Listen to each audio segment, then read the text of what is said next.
Test, test, test. You should hear me now. The freaking OBS. All this time, it wasn't using my Yeti. My Yeti isn't my default for some reason. I gotta change that. So whenever OBS resets or something, it's going to use the default, which is not the Yeti. I have to pay attention to that. Which I can. The volume is right there. I could visually see it when it's working. So my bad. This whole time, no one's heard me. Good morning, Ars. I'm over there now. I'll bring in. And James, good morning, my friend. So yeah, the whole 38 minutes I've been here, no one has heard a word I said. Probably a good thing. You're welcome.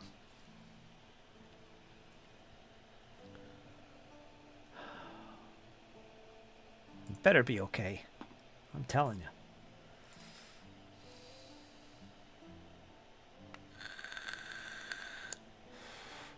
I'm oxidizing my tracks. You just pop in when you're ready. Ours, I'll see you. I got it open. Get yourself all set up. Brushes at the ready. Miniatures ready. I'll let you blab for a little bit. Feel like blabbing today, Ours? A little blabbery?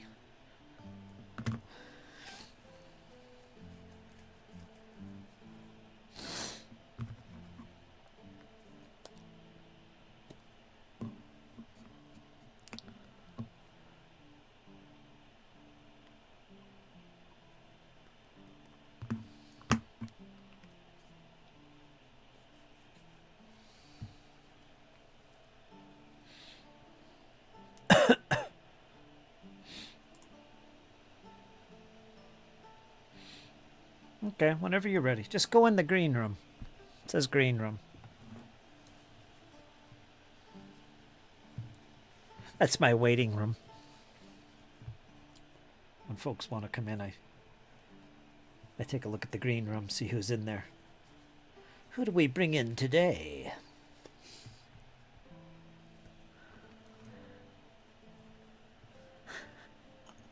Little green room festivities.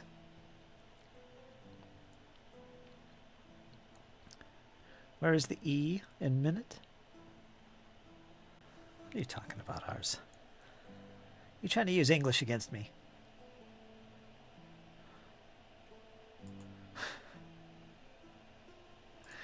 Let's see what James has to say. Ah. Whimsy and courage.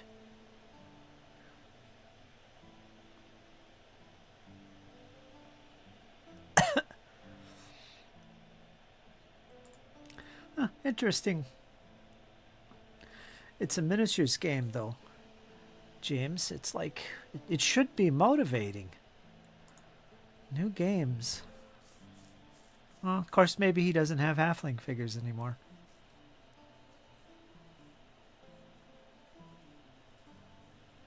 I don't know.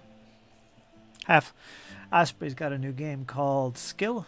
What is it called? Harefoot Jousting. That's the name of the set of rules by the McCullough, the author of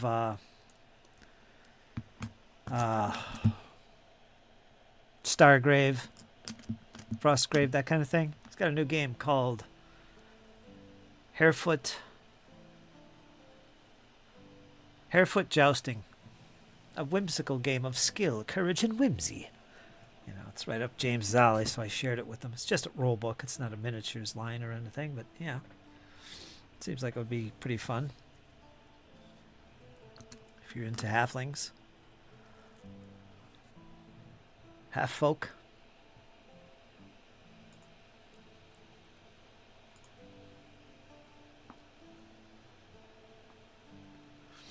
I'm in the green room. Yeah, you're muted.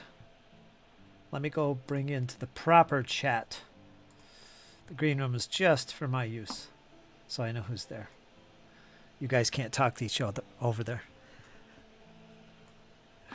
There you go. Hello, Fritz. Hello, Ars. You're not muted anymore. How are you? I'm good.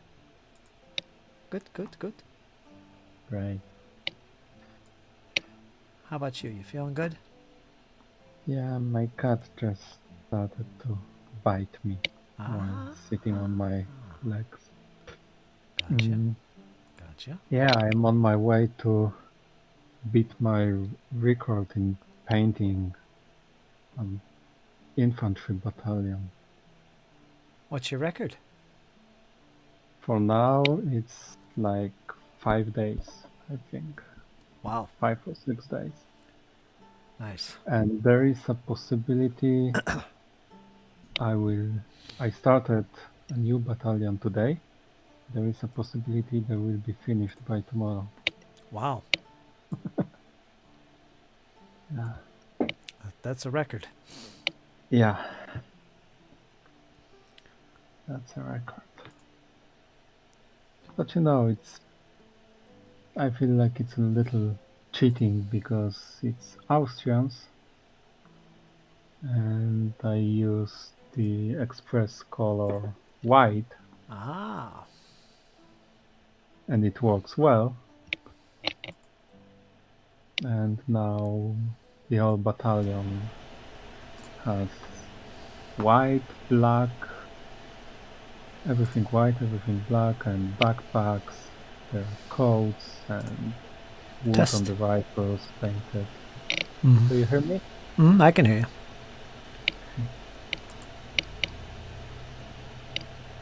Oh yeah, 30 miniatures and 6 is almost done. 24 is halfway done.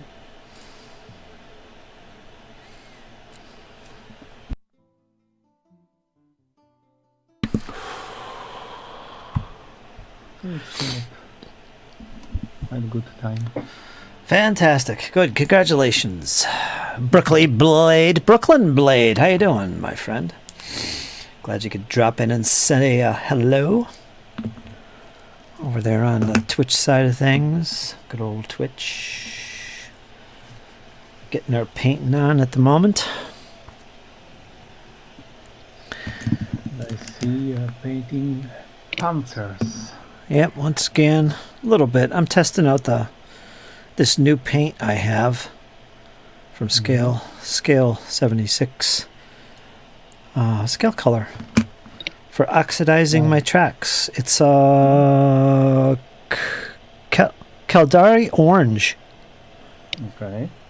It's in their non-metallic paints range, so it looks like it's for rust and things like that. It's a perfect oxidized paint color. And I put it on the tracks.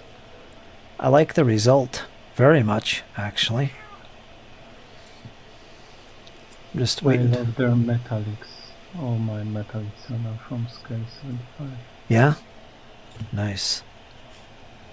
It's good paint. Brooklyn Blade asked if we play any games. What kind of games are we talking? Brooklyn? PC games, video games, miniatures games, role-playing games, pen and paper games, board games. I do it all. Fantastic. Isn't that great, ours? Yes, it is. I also do painting commissions and paint my own stuff, and that's exactly what I'm doing today. Hence, paint along. Why don't you join us, Brooklyn Blade? Grab a brush and tickle some minis. Gotta let that dry. Call of Duty. I haven't played Call of Duty in years, although I want to play again. I'm actually pretty eager to play again. I'd love it. Call of Duty's awesome. Do you like Call of Duty, ours? Probably not. I played the first part, I think. Yeah. I remember it was inspired by Enemy at the Gates movie. There was a mission in Stalingrad.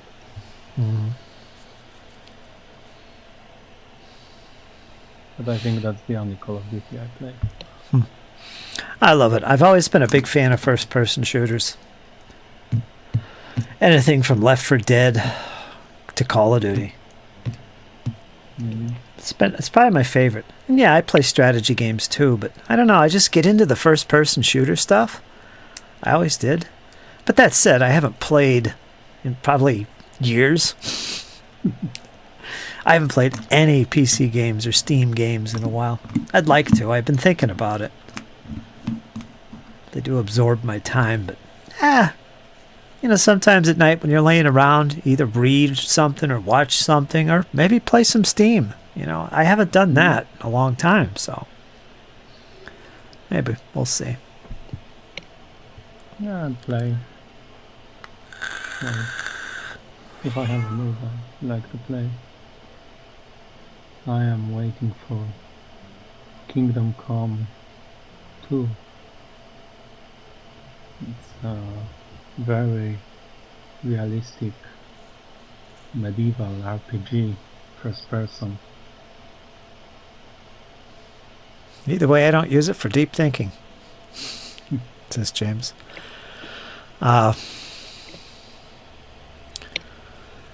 You guys on YouTube can't see the chat from Twitch, so let me put that up so you guys can see that,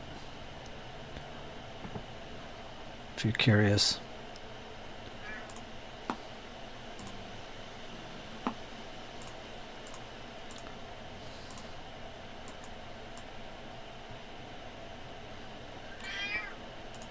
My cat gets annoying.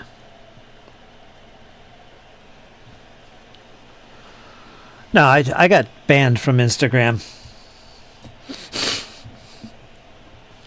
And I haven't made a new account yet.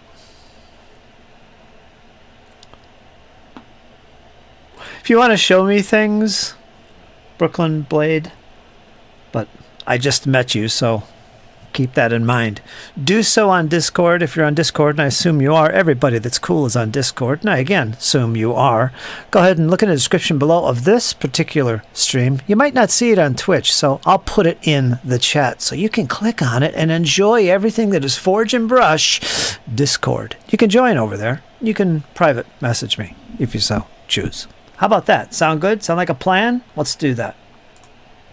If you want to share some of your work with me, best to DM me first, and I'll check it out and see what's going on. Let me put the link to the server of Fantasticalness in the chat, and this is open for everybody. It's a great little community, pretty much friends over here. We all know each other and have a good time here in the chats and other ways. This is where I find my players for my games, and gather for some painting sessions and so on and so forth. It's absolutely fantasticals. I love it.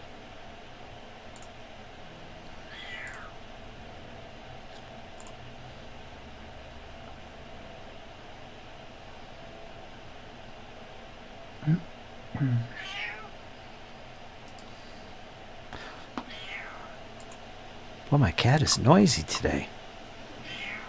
Ow, ow, ow. Knock it off, man. Knock it off.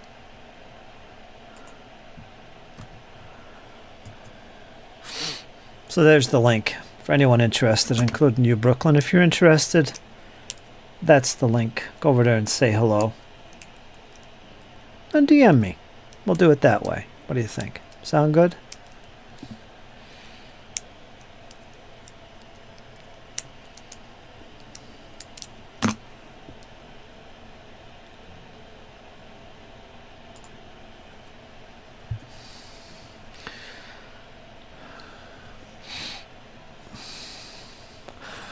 Photos and minis of army men in the backyard.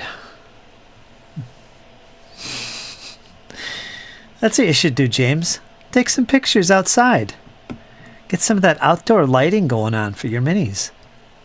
That would brighten it up. That'd look pretty cool.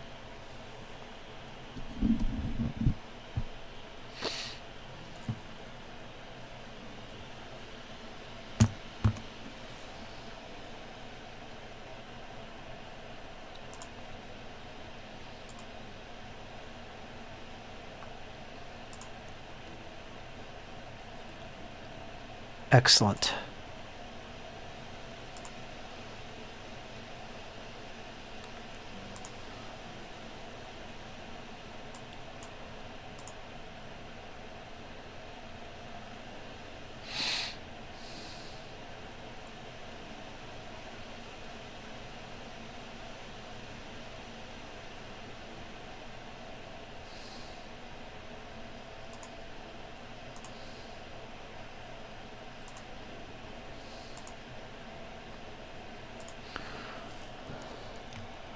cramps in the background today.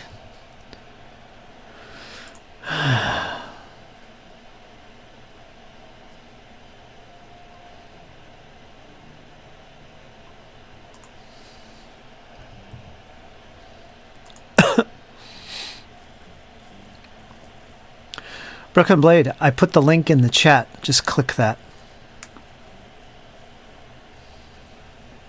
If you want. If you want to get in touch with me, that's how you'll do it. Sound good? Works for me. You put it on chat on Twitch or only on YouTube? I put the link on both. I hope it works. It should work. How you doing, Iron Man? Should be up on the screen. You can see it right now. If you're looking on YouTube or Twitch.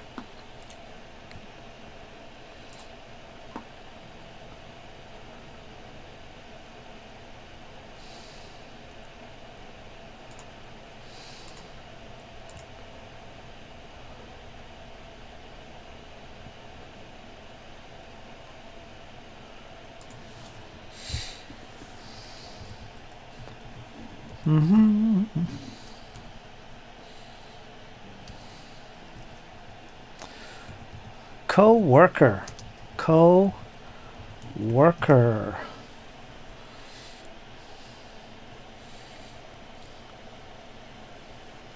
If you used an AI chatbot to assist you in GMing a game, ours, what would you consider that AI co-worker to be to you?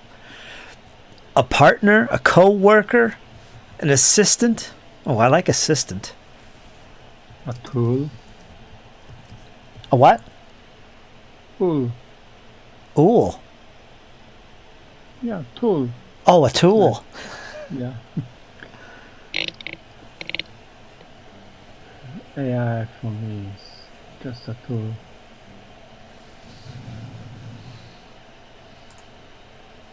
Mm-hmm. As it should be.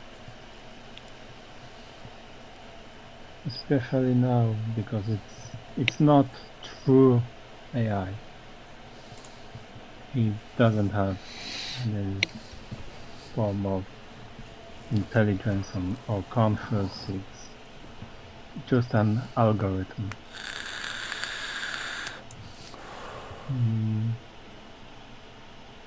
With current technology, it's impossible to create true artificial intelligence. So what defines intelligence to you? There must be some criteria, because you're judging the AI intelligence here. So what criteria are you using? Just to dig your brain a little bit. I'm only messing around, but yeah. What would the criteria be? Remember, it's late here in Poland. That's right. That's right. That's right. I'm sorry. I forgive you. Okay, but let's go on with it.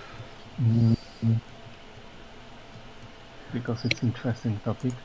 Mm-hmm. But I have to think about it for a while. Okay.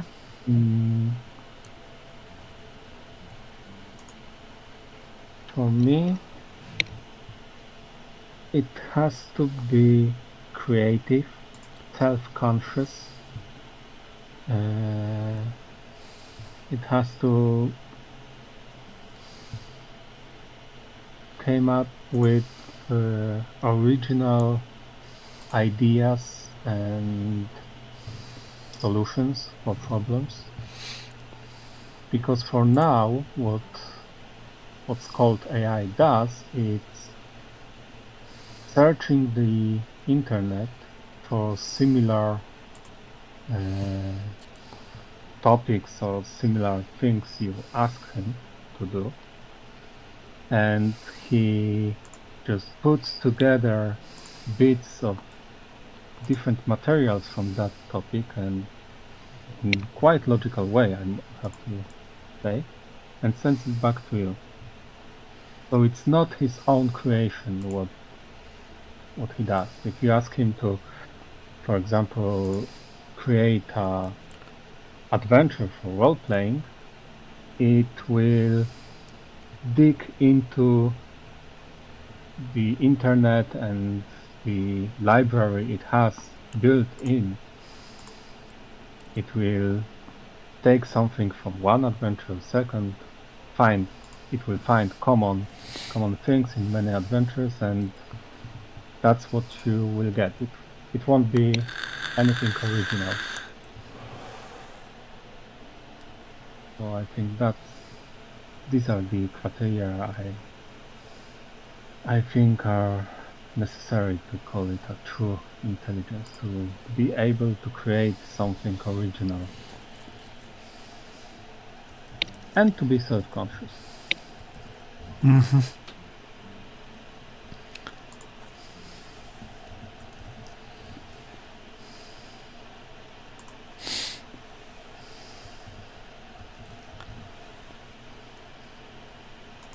Until that point, it's only a tool.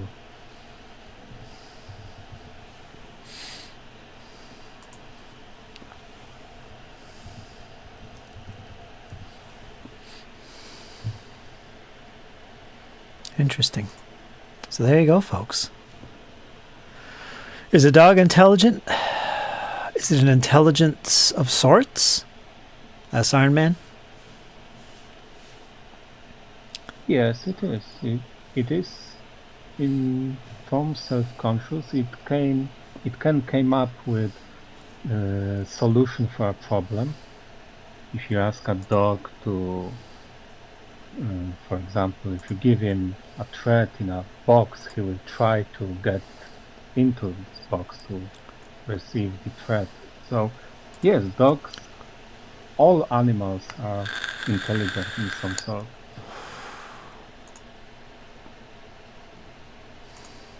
They have IQ. AI, for now, doesn't have IQ. It has knowledge. It knows a lot of things because it has access to unlimited knowledge of internet and whatever the creators of AI built into it. But it doesn't have intelligence. It cannot use this knowledge in creative and original way.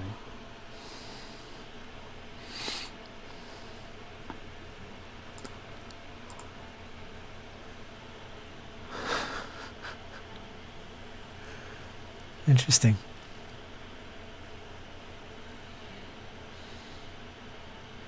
What do you think, James? Can't wait for the AI bubble, our reproductive control grid, to burst. So what's your take on AI in general? I mean, like ChatGPT or character AI character chat, those things, are they useful? Are they important to your life today, or do you see it being important in the future for you personally? Do you use them on a regular basis or rarely? What's your take on them? I played with it. I think it has its uses. For example, in my work, I use AI because now we have a project to create the AI assistant for our customers. So I have to test it, and basically I use it almost every day. But it's not important to me. I imagine basically I don't need it for anything. Mm-hmm. I don't need AI. But it's useful tool. It can be used in interesting ways. And I think in the future we will have true artificial intelligence, but what I was interested in this topic some time ago. And I think to create the true artificial intelligence, a quantum computer is necessary. And without a true quantum computer, quantum processor, artificial intelligence is impossible to achieve. Because quantum computer will be able to imagine a possibility that normal computers, they operate in two values, true or false, 0, 1. In quantum computer you have the third option, which isn't 0 and isn't 1, isn't true, isn't false. It's both and none of them at the same time. And that's something that will open the door for creating true artificial intelligence. Because we, as humans, don't operate just based on true and false. We have ideas which are none of them.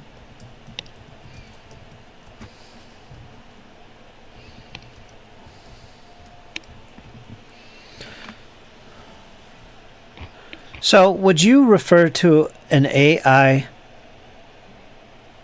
chat bot or chat program? Would you refer to it as a they or a their intelligence? Or would you refer to their intelligence as its? It's. Okay.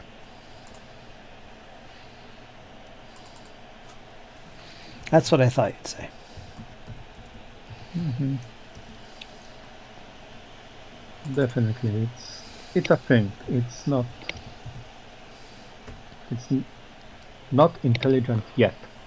So to be clear, when you refer to your cat, would you say its or would you say their or hers or his, whatever the case may be? There is a difference between Polish and English in it.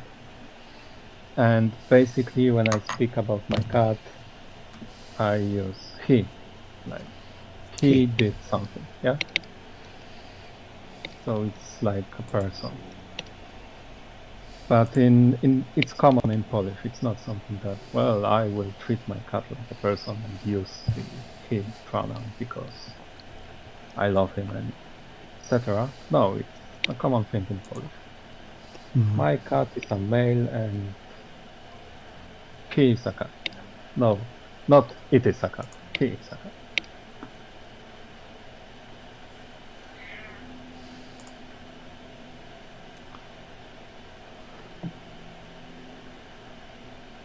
But you know, that's a language thing.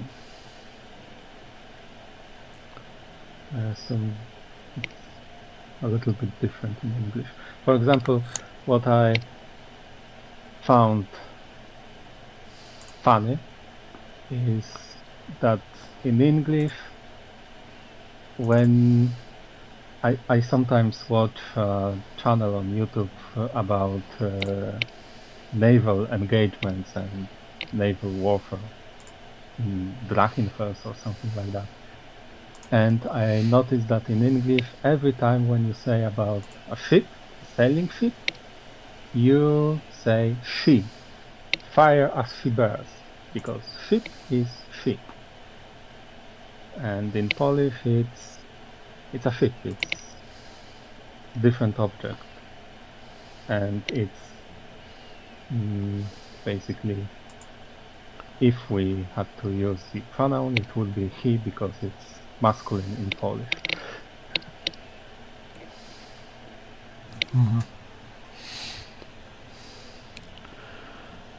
L is OCI, Organic Crazy Intelligence.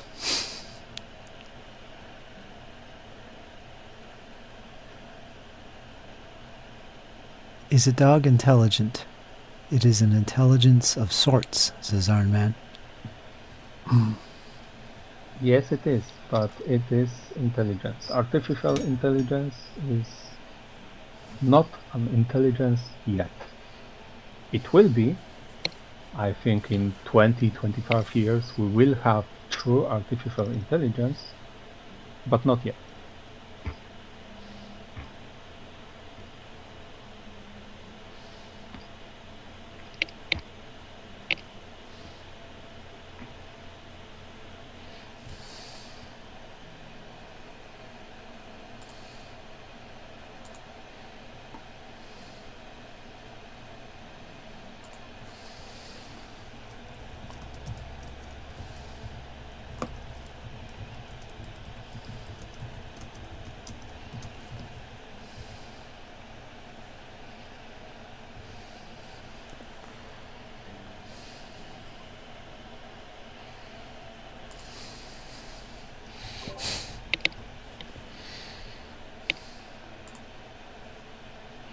So, when you consider the term lonely or loneliness, as opposed to being alone, but loneliness, we all understand what that means.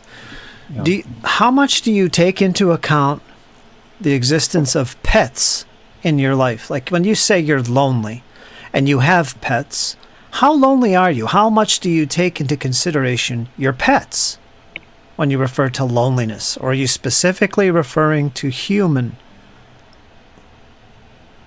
companionship?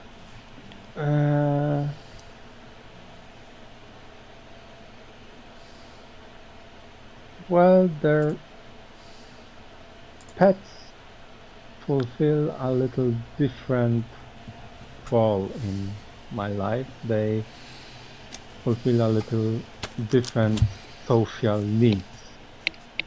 And my social needs, if it concerns humans, are very low, so in that sense, I don't feel lonely too much. But I think without pets, that feeling would be more intense. I think they soften the feeling of loneliness. They are companion of sorts, so with pets, the loneliness is much less painful. If we concern it as something painful and bad, I think.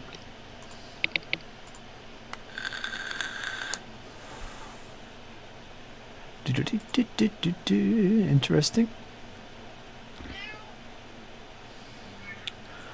Walter, I'm not going to give you endless treats. I mean, enough. He gets addicted to these things. My good friend over in the Shetlands, you know him, Andrew Noble. Every year he sends a little care package, and he always includes something for the cats. And usually it's these treats. I think they're called Felix or something. But they're little treats for cats, and my cats absolutely love them. Did you hear that, Andrew? They go crazy. And yeah, so they're kind of hooked on them, and I can't keep giving them to them because it's like that's all they're eating. Got to be careful. But yeah, that's the issue right now. It's almost gone anyway. I teach my cat to give his paw for a treat. And now when we are in kitchen, and I only give him treats in kitchen, when we are in kitchen and I'm doing something, he by his own gave me his paw because he knows that if he gives me a paw, I will give him a treat. That lesson went too far, and he's too clever. He found out that he's cute, and if he gives me a paw, I will give him a treat. James, you want to do me a favor and come into the chat? Hang out with ours for a little bit so I can keep the chat going. I have to partake in something here. Feed the cat. Well, that too. That's part of it. Yeah, I have to do something. Thanks, James. Just go into the green room or wherever and I'll drag you in. We'll get James in here. Okay. I'm not leaving or anything. I just have to take care of something. It's going to preoccupy me for a little bit. No problem. But I'll be back. I can paint him. Solitude too. There you go, James. Hello. Hi, James. Hey, how's it going? Good, good. Yeah. This morning I was just enjoying another video from Medieval Wargamer Nick. Mhm. I don't know if you.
out a bit more. Like the factions are a bit generic.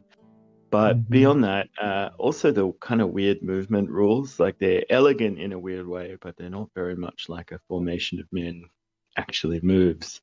Mhm. You know, like they kind of swing around the corner guy.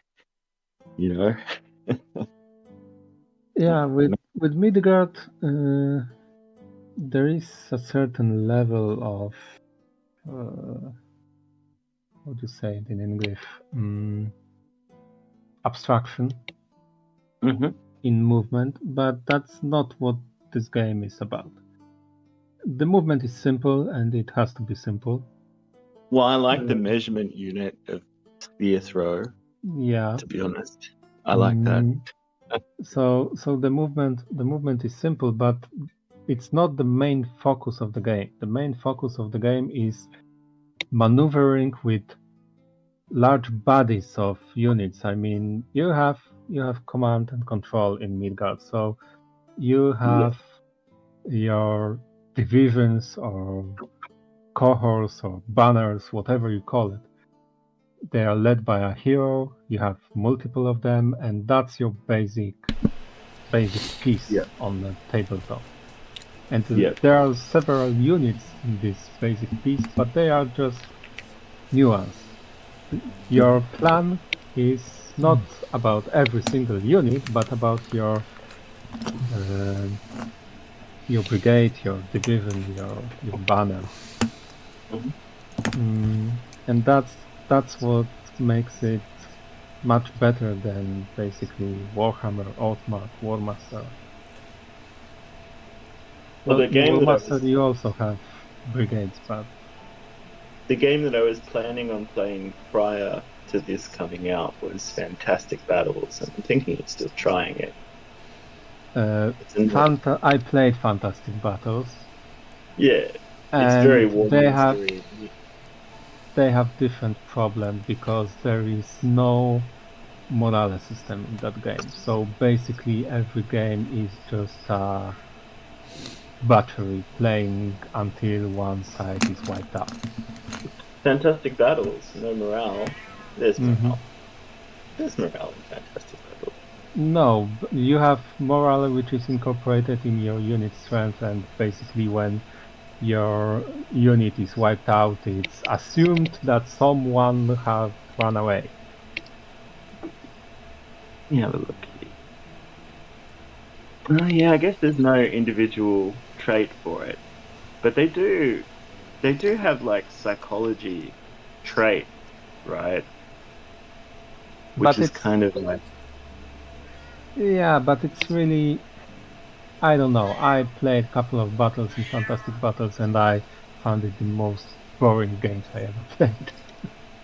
And what's even more interesting, halfway through each of these battles, me and my opponent sat back and said, "Okay, so this is what will happen," and we were able to accurately predict outcome of every single combat in the game. Well, that's surprising because there's a lot of chaos involved in like getting the units to do what you want them to do, right? Like, but when they are in combat, basically there is no. In other words, there is a very, very, very small chance that something unpredictable will happen. Well, I agree that the combat is not especially exciting, and I think that it's a problem with a lot of rules makers where they build all this interesting detail around the combat, and when they get to the combat, it's just a roll. And that's a problem when combat is the main focus of every war game. Yeah.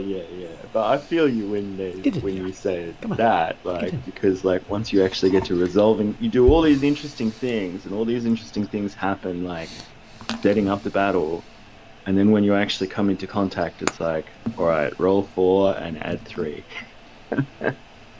I remember playing Fantastic Battles was one of the biggest disappointments I had a couple of years ago, because I read the rules, I had some concerns, but I found so many interesting ideas in this game Yeah, I But think so. then I played it, and okay, so these interesting ideas are only for army building, army creation, and setting up the battle. Once the battle is started, it's boring. Yeah. Well, that's a risk. That is a risk, and that's kind of what I get from Saga as well. We're talking about Saga earlier. It's Mhm. like so much is into. I mean, Saga's kind of got the worst problem because, like, it's also got the Oathmark issue of like all these different factions are kind of relatively the same in terms of their ability. But yeah, I don't always agree with ours, but I tend to lean towards him a lot of the time because I know when he talks about a game, and he's kind of reviewing it for us in a way, he's talking from experience. He's played this thing. He's not just read it, he's actually played it. So I kind of listen to him. He makes some really good personally, points. I find ours really annoying because I That disagree too. with him, That too. and then 6 months later, I go and read something or I try it out, like on the table, just with a Yeah. couple of bases and some dice. I'm like, shit, he's right. It's Yeah. annoying. Yeah. You know, like I'm like, oh, what are you talking about? You're very, like It is annoying. particular about what you get, and then like 6 months later, I'm like, these Oathmark armies are quite similar. Yeah, well, he is annoying, but the thing is, he's got this club. They're regular players, and he really gets into this stuff. So He's at the edge of the wedge. He's testing it out, so like fair play to him. But because of that, I've started listening to him a bit more, like, and going, me too. Okay, interesting. And then other people I really appreciate are like Nick, because Nick just takes one for the team and tries every rule set. And I mean, he finds something good to say about most rules. Like, he doesn't trash anything, but like it's good that he tries things and Yeah. what the components are. Some unusual games like that Daniel Mersey gridded game. It's like fascinating to read, but I wouldn't necessarily want to play it. You know what I mean?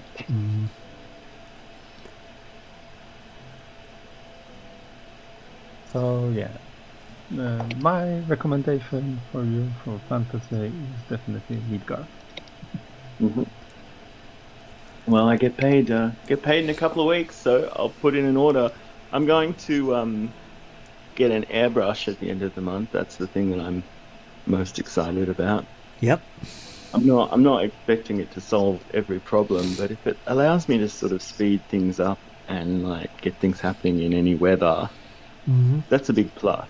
You know what I mean? Like on 10 mil and 15 mil, which are kind of my main jams these days, like it's not like I'm going to be picking out heaps of detail with an airbrush, but I will be getting base codes down like fast and varnishes down fast. So yeah, that's nice. And I've been doing a lot of dry brushing lately, and even though I'm kind of getting better at it, I still prefer the smoothness of like the airbrush when it comes to like putting down a gradient, like a colored Zenithal or something like that. So yeah. Itinerant Spartan that's in there. Nordic Maelstrom just joined. He tells us hello. Hello. Hello, Nordic. Had a good chat with Nordic yesterday. How'd that go? Did you get some stuff painted? Well, he's working on his Punic ward. I know that. He's working on his Punic wars. I haven't done anything. I'm waiting until I get my hairbrush. I'm putting my feet up. I'm going to speed run the second month of the painting challenge. You are. Like I'm cramming on exam night, So, yeah. But I will be checking out Midgard. I was saying I almost got a bit oversaturated with it, and I was like, I'm sick of hearing about this damn.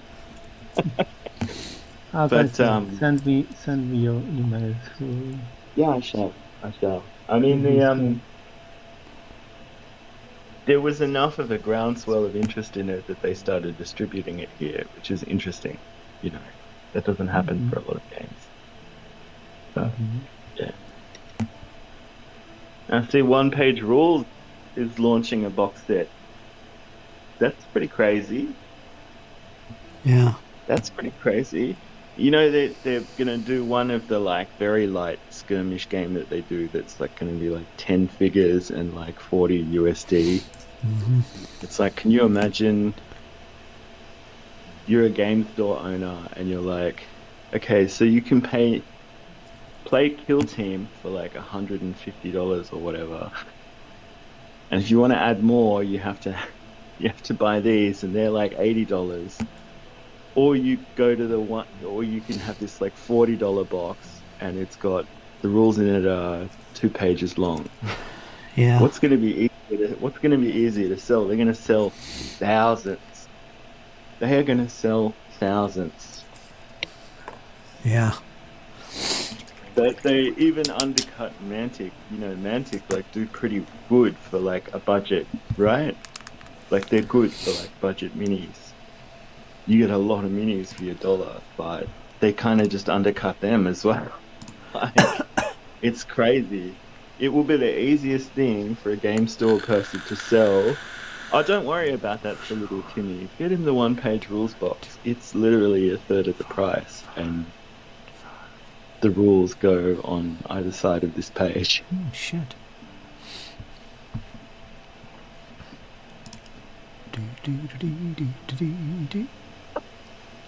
And that's a great thing. That will get a lot more people into wargaming as well.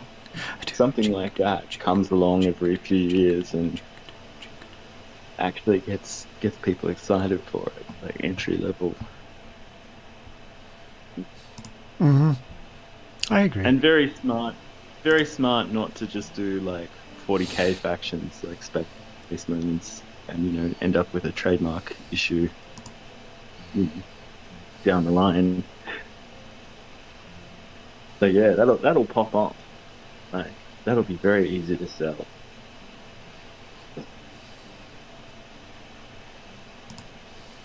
I was half tempted myself for the smaller boss, not the full platoon level game. But you know, we're not doing platoon level at 20 mil every 20 mil squad level for me. I know how much space I have and how quickly I can fill it up now. I learned the hard way. Sold a lot of miniatures. So now I'm going much, much more slowly, which is good.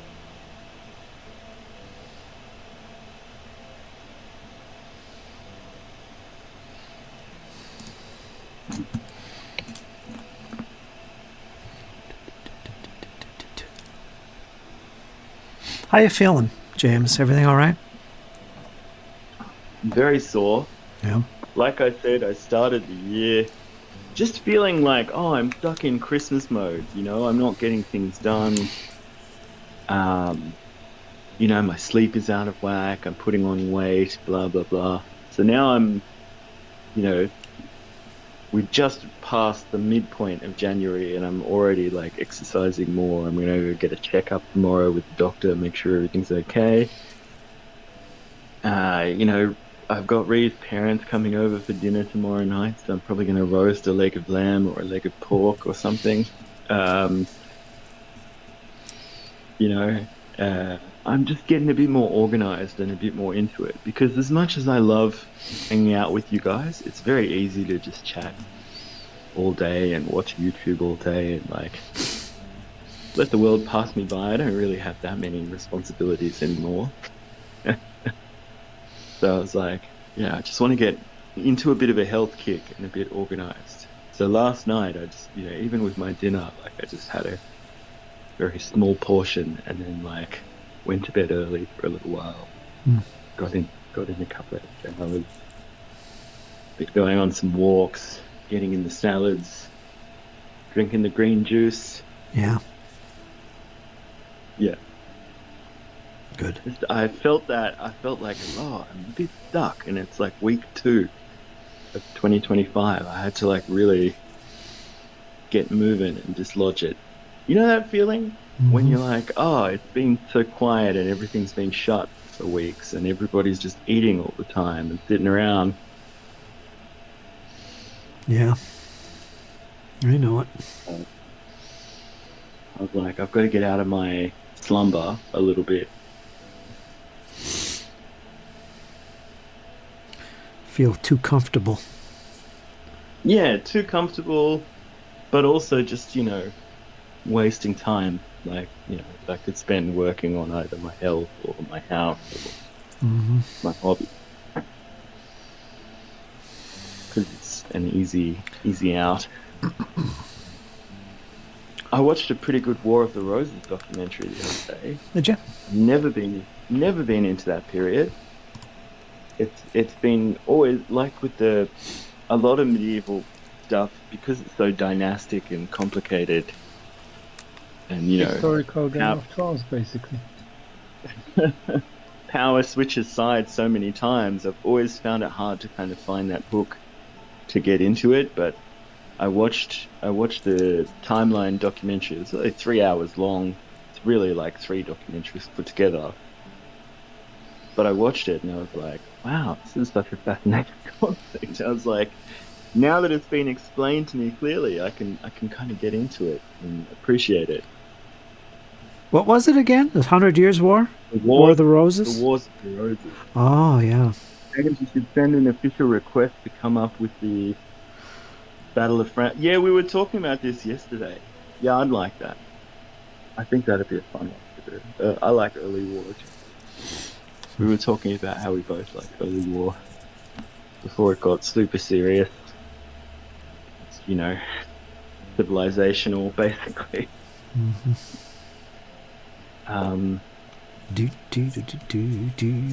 Just a phony war period where they're testing out all their like interwar tanks and stuff. Much more easy to wrap your head around.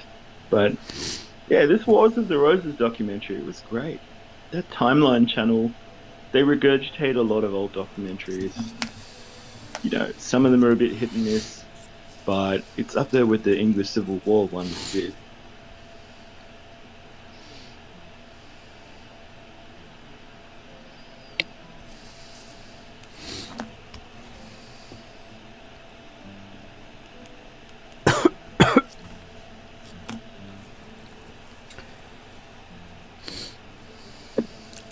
So good to have a place to actually talk about historical games.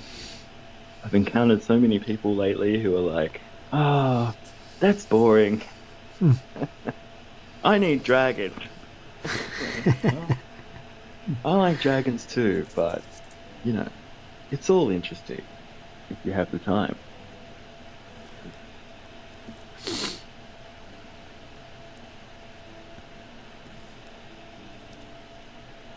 Certainly, it would be historical wargamers would be quite a terrifying block if they could all agree on one rule set like Warhammer people can. Yeah. There'd be many more of them coming out of the woodwork than people realize. The problem is, some people like just to play a game with historical miniatures, the others want historical flavor and reality. Everyone wants something different. It's impossible to put everything in one rule set.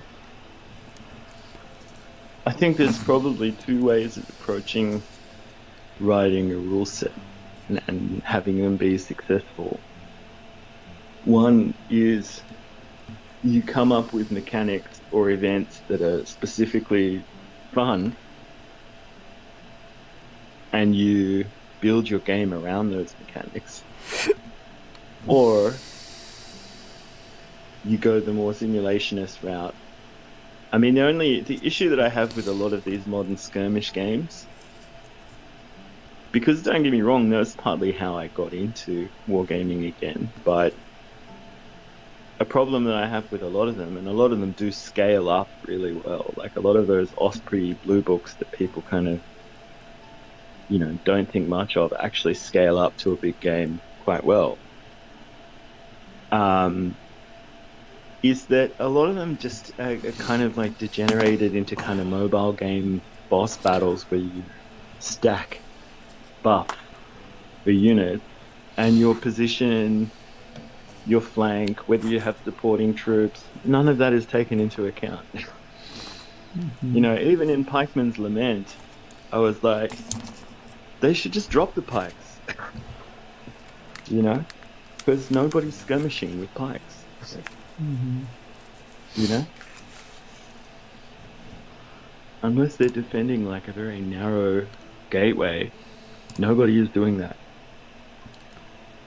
So no one's going out, you know, patrolling with a pike. Yeah.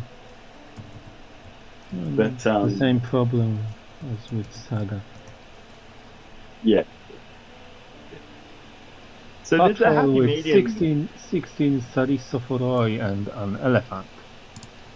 Great patrol. Yeah. It just feels weird. Whereas, you know, on DBX, it kind of works better because of the multi-basing. You're like, I know this is a stand of like 1,000 men or 300 men or something, you know. But with Saga, it looks kind of wacky.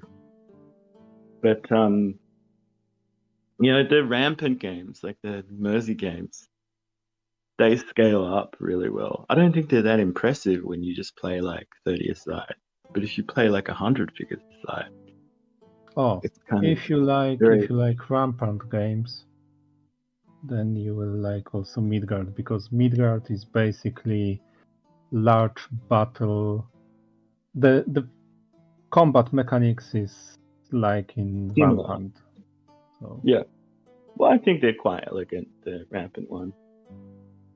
You know, maybe but again, it gets back to this thing of like a great rule set would put combat at the center, right? Mm-hmm. Like it would build everything around the combat. Mm-hmm. You can come up with interesting movement rules and setup rules and army list rules. That's fine, but like make the combat kind of dynamic.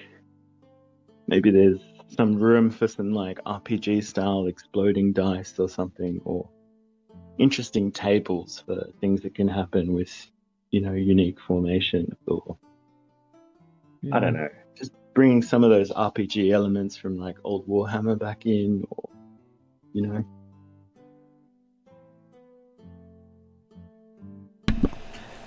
So, Ars, you've been in the hobby quite a while. James, you've been in it and out of it and back in it recently. And my question is, after being in the hobby, as long as you have been, you've seen rules, mechanics, and rule sets come and go. Some of them take hold and a lot of them don't. Some of them fall by the wayside and you never hear from them again. But in your experience, starting with you, Ars, what are a few of some of the most innovative game mechanics you've seen come out? Mechanics that still, even if they came out a long time ago, still have a certain magic and novelty to them. What would some of those mechanics be? You know, just 2 or 3 would be fine. And then James, you can ponder on that and give your answer. I have a few. That's a difficult question. Because for me, the mechanics are like Legos. You can combine them and create something new and fresh using old mechanics that were never combined together.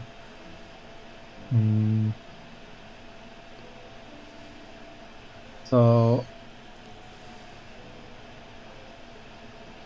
God, that's difficult. I don't know if I have a mechanic that I particularly like and find it innovative. Okay, there are some that I like. I like rolling 2d6 because the probability, and I like command points and orders. these are the things that if you combine them with other mechanics, they most certainly give you entertaining game. It gives you some sort of resource management, like in board game, but in war game setting, and basically every mechanic that adds to your decision, that it's not totally random, but you have to make decision, and that's the fun for me. If you have to make many decisions, what to do with these command points, how to move your unit, how to, if I have to save the command points for different use because I have so many uses for my command points, or if I just spend them all together in my command frame, that kind of stuff. Yeah. And about innovative mechanics, I just recently found a game that was pretty innovative for me.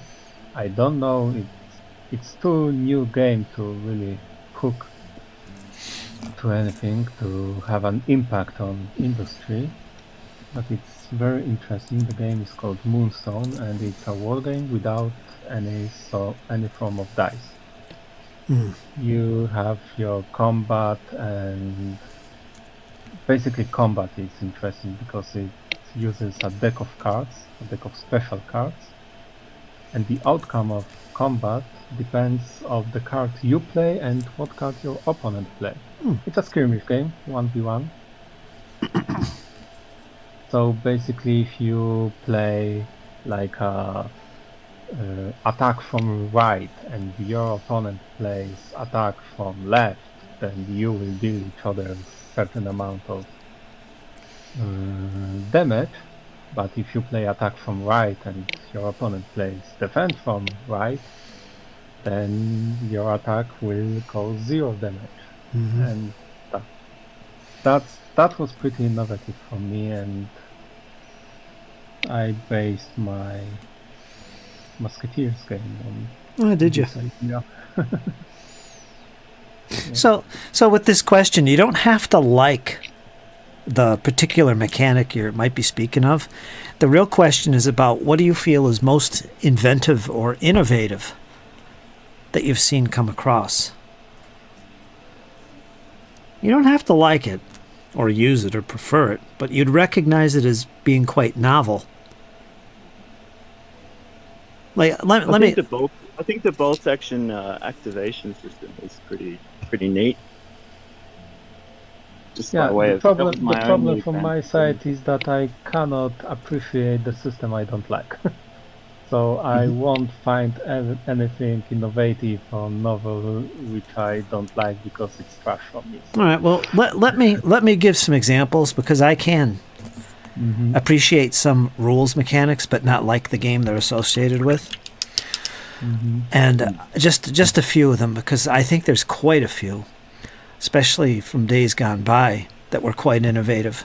Like, I think the rules mechanics Saga presented with using your dice in a very innovative way that influences how you use your troops, that was pretty innovative at the time. I didn't see many rules that did that. I don't like that. I don't like that system at all. I can agree. It's innovative, and it came to my mind to say Saga, but I hate this system so much that I cannot give him. You can't appreciate it? I can't appreciate it because it's bad. It's bad. That's funny because there are so many games that we all like where we overlook one or two mechanics. So it's like, yeah, I don't like that so much, but overall I like the system, so I'm just going to go with it. Let me continue this example. Like I said, I appreciate that as being an innovative thing. You know, that's pretty cool, but I don't like how the game plays overall, so I'm not into Saga. However, when you look at a game like Chain of Command, or any of the recent games that Two Fat Lardies produces outside of Midgard, it uses a very similar mechanic where you're rolling dice and you're utilizing, your options are based on your dice. It's kind of similar. Well, here's my example of me liking a system. I actually like how it's implemented in Chain of Command. I like that. It feels less gamey to me. I understand, but it's like Yes, I ours. know Yes, ours. it's in Saga. I hate it in Saga, and I hate it in every single similar system. I hate it in Change of Command. I hate it in Bolt Action. I hate every random dice basing system which limits my option. So Okay. that's why I cannot Okay. appreciate it, because Well, that's how they're showing about friction. That's how they're Yeah. showing what about a friction. what about a push your luck system? I like those where you have a certain amount of free actions and you want to go over that and you screw These are up much better and you because lose. there is your decision. Do you want to push your luck or not? Yeah. It's your decision. It's not an option based on a random dice roll. I cannot do anything because my dice didn't roll it. Well, you know what they're simulating, though? There is an aspect of reality that they are simulating. No, they didn't. Yes, there is. Ours, I will disagree with you on this. What they're simulating is the fact when you're in a position, what I call a point of decision, a pod. When you're in a point of decision, let me finish ours. Ours, let me finish. I know what you want to say. Well, let me say for the audience, for the sake of the audience, because not everybody understands where I'm going with this. There's a point of decision in every conflict and every battle where key decisions are made. Now, part of your decision making is based on the situation and the limitations and what is afforded to you to make those decisions. So what they're simulating with these dice, you roll them, and you can use these dice in certain ways to do certain things, which represents the situation of reality a lot of the time. The thing is this. Not everybody wants to look at it that way. Not everybody wants to see what is part of reality the same way. It's not as enjoyable to them. So in the case of ours, he doesn't like that. He don't want to be so limited in what he can and can't do. I can be limited. It's not the case. Okay. I don't want to be limited by a random factor. There you go.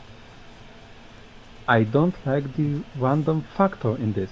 I want to be limited by the situation on a battlefield, not by a dice roll. Let me explain you. I'm commanding a platoon. Yes, but ours, you have to remember, it's also a game. Okay, and that's what I don't like, because because you're a simulationist. I know that. Nice Austrians, by the way, Oz. Thanks.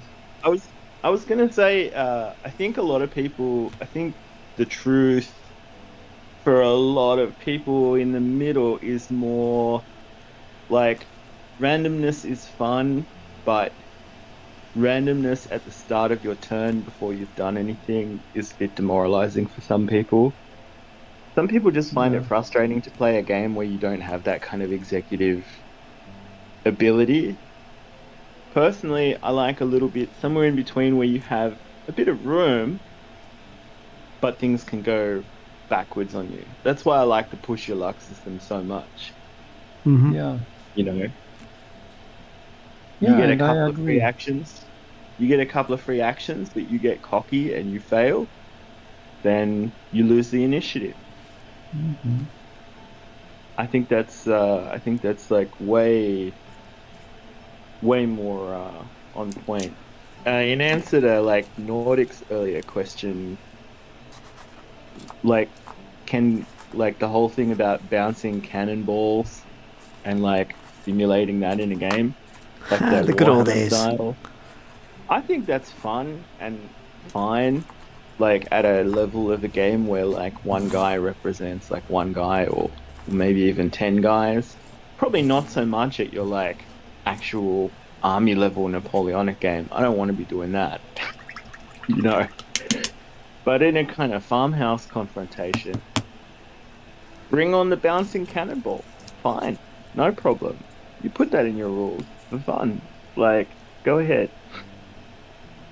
But yeah, I don't know. I think there's a happy medium with command and control where you get a bit of like it sucks because the biggest thing every person who ever talks to me about Dragon Rampant or Lion Rampant, they just dismiss that whole series because of the activation method on the original version where you could just fail and then lose your turn like straight away, and that was not fun. bad. Not fun for a person. And I'm glad they revised it out, but the problem is the impression stuck, so people don't recognize that it's actually being mitigated a little bit. But yeah, like you know, people don't want to play games where they can't do anything. Mm-hmm. You know. Did you ever play? Did you ever play, or even read? What is it called? PK. Remember PK? The Never heard of it. the Bacchus rules, PK War. No. PK. Not Pico. No, PK. It's a set of rules that was it's a set of rules that's heavily based on cards. Right. You guys don't remember this? Does anyone out there remember PK? I mean, it was a big deal of a game. And I know Bacchus still puts it out. Well, let me finish. PK was extremely innovative at the time because it basically resolved battles through cards, and players were limited in their choices based on the cards. And a lot of people bitched and moaned because a lot of the cards you couldn't play, they just simply are used to resolve the effects of, say, shooting. Like if you shoot with your unit, you don't actually resolve it until the card comes up. And there's certain cards that can influence the results of it. It was very much like as if you were watching the battle unfold as opposed to controlling it. And that was the big complaint with Piquet. Something else I found really innovative, I think, besides what I mentioned with ours about Midgard, was, again, Two Fat Lardies. They have a great, fun mechanic for deployment.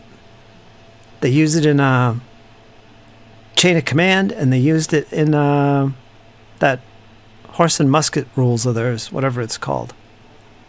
Card practice. Yeah, where they come onto the table and can be ambushed, and the way they move on before the battle's done.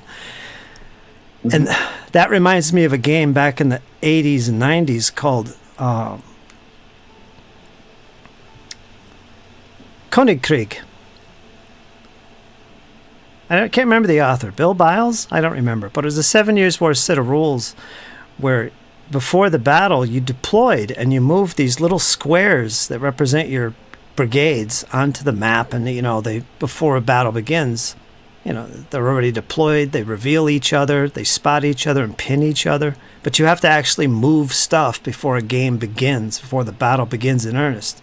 Trying to represent the deployment phase of 18th century warfare, where they march onto the field and, before they commence operations.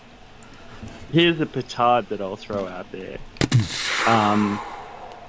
I kind of don't like, and I'm sick of, roll to hit, roll to wound, roll your armor save, roll for morale. Yeah, but nostalgia, come on. No, I'm a bit sick of that. I'm a bit sick of it, honestly. I love it. I understand you, James. I love it for nostalgia. About innovative mechanics or game, when you said, Fritz, about this card-driven game, PK. I recently watched, I didn't play, but I watched a game of To the Strongest, which is a war game that uses a deck of cards for activation of units and combat resolution.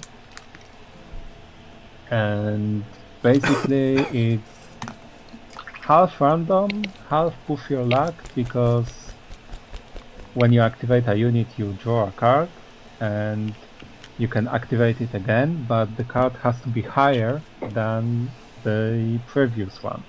Mm-hmm. And you play with a deck from 2 to 10, I think. So if you activate and draw a 10, then you cannot activate again. But if you activate and draw a 6, then you can push your luck and try again. Overall, I think it could be a fun game. but it's, in my opinion, the highest evolution of the game of war, or I don't know how you call it in English. A game when you have a deck of cards, you reveal a card, and if your opponent reveals higher card, he takes your card, and you play till one side doesn't have any cards. Mm-hmm. It's war. Yeah, so the same name. So yeah, it looked like this, but with miniatures. So yeah, higher form of evolution of this game.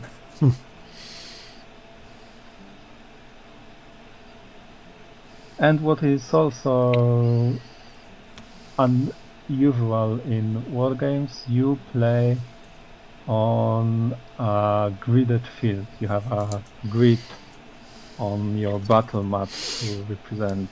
I love grid. I'm very pro grid. Can solve a lot of headaches with grid. Mm-hmm.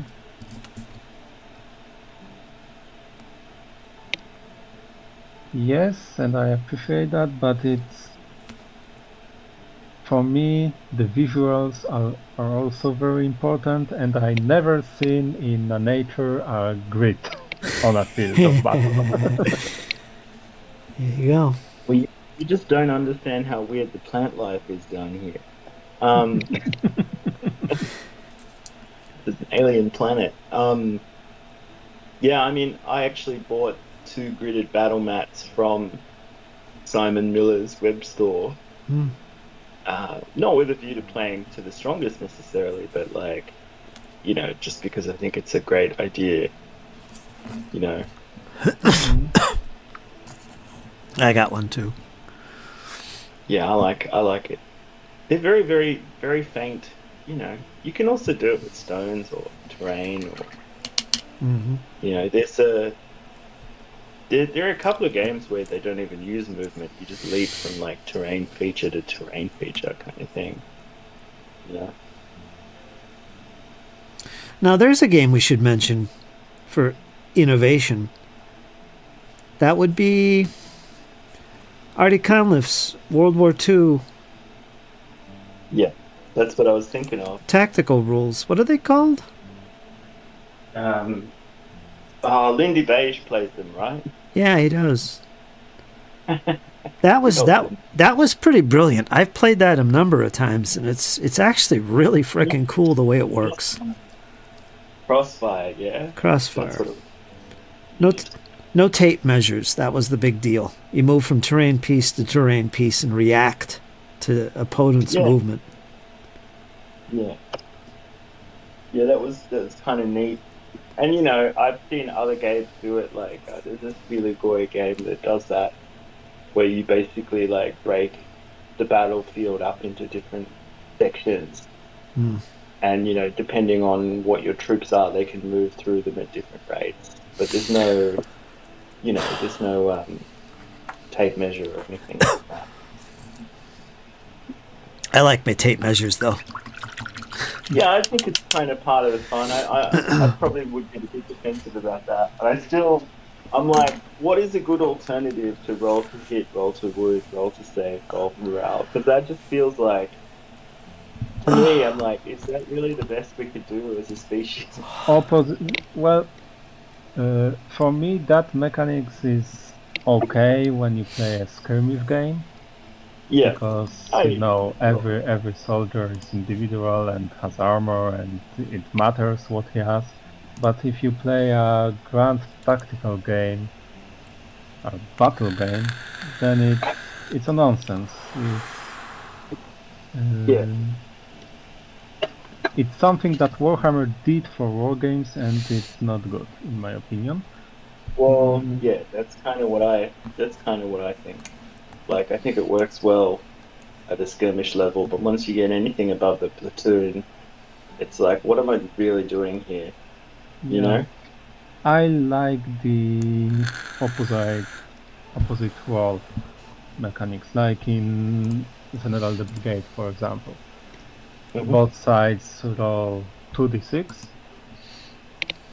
There are modifications, and there is a difference in the roll.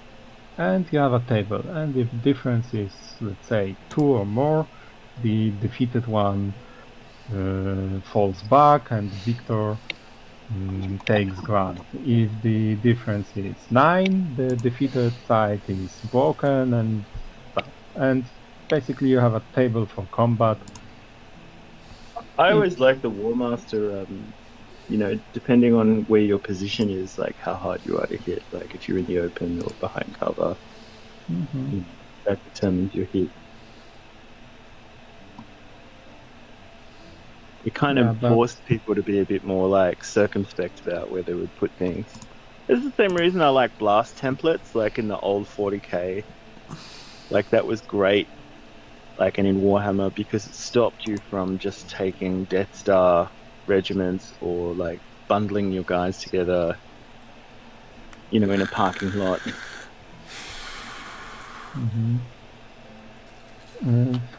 For bigger battles, I also quite like the wound system in Lion Rampant, which is the same as in Midgard, that your units have a certain armor value and you have to inflict as many hits to inflict a wound. That's cool. That's a nice mechanism. Yeah, I like that. I like that about the Rampant series. It's simple and I found it in different wargames. For example, Sword Point has similar mechanics. These colonial rules, the Men Who Would Be Kings have an excellent solo mode, and it's kind of a bit like tower defense, but it's good. The good way of rolling up enemies coming down the pipeline. He's quite a clever designer, and I like that he doesn't stick on doing one thing. Even Joe McCulloch, who's not, perfect, he does change things up as he goes. He doesn't stick with like one way of doing it. I'm so getting into his halfling jousting rules. I'm telling you. Yeah. Well, you can probably print all kinds of crazy stuff. You could probably print a whole jousting like setup with the tents and the like the stalls. And yeah, it looks so cool. You could probably like the old Warhammer jousting, and like who doesn't love a halfling riding a giant chicken? Really. Chainmail has jousting rules. Yeah. I used to play that. I should know that because I actually have the rulebook. Mm-hmm. I wanted to play some like chainmail and swords and spells specifically, like Mm-hmm. There's some good stuff in there.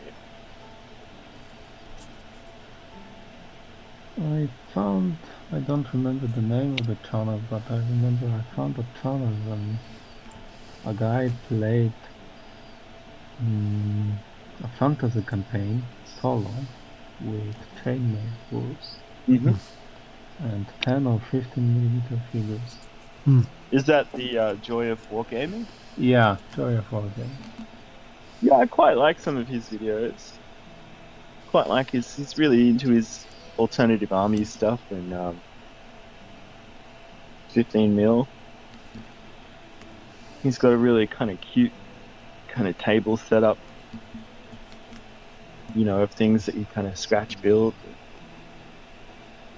He does things on a budget, which I kind of appreciate. Everything he does looks very, very old school too. Yeah, I like it. Ree ordered me a bunch of tea lights, like LED tea lights, and some cotton wool for my War Games table. There you go. So they can have flickering explosions and burning ruins and stuff like that in no time.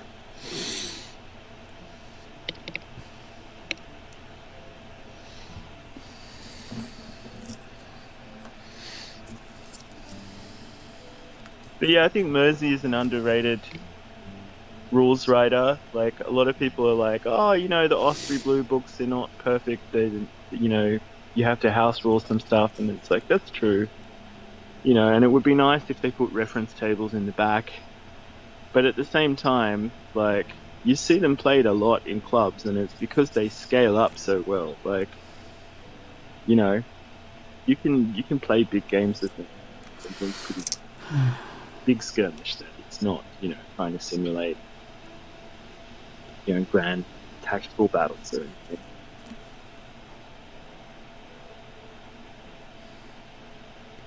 Oh, what a cowboy!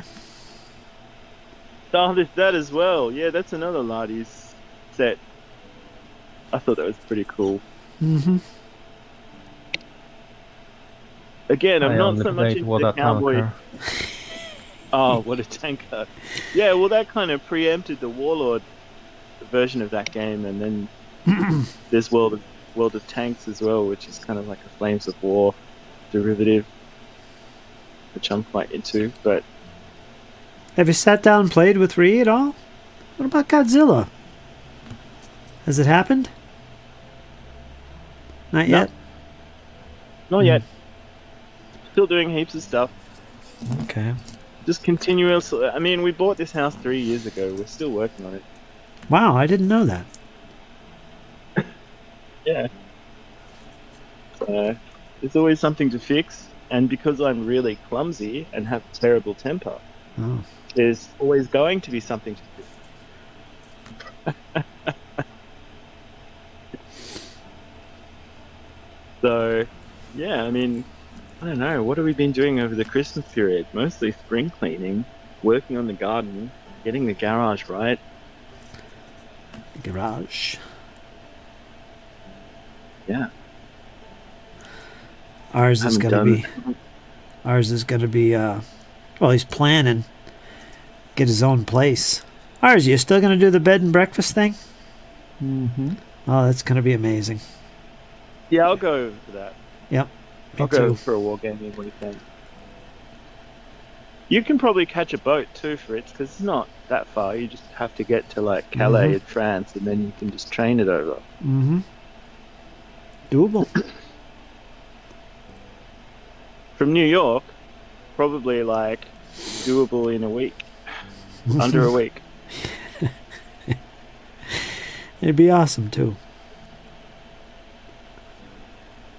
Via 'Cause Spain. I know you're not a flying guy. Mhm. I'm not a flying guy anymore.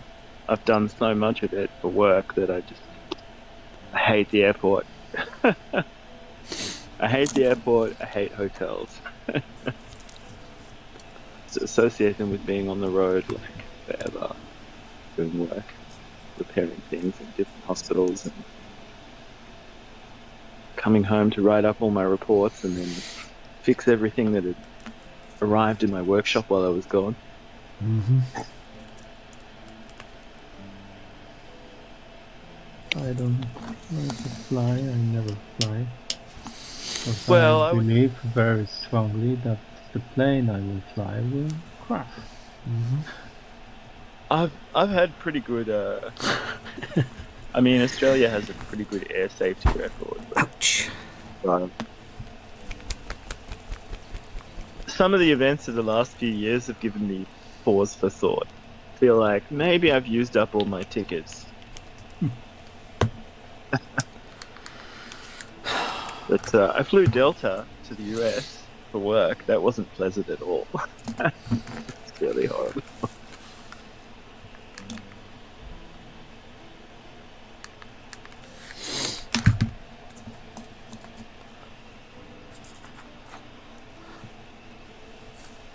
I brought both my mandarin tree and my lemon tree back to life from virtually dead wood. Yeah, Been watering them heavily, cutting them back, that's good.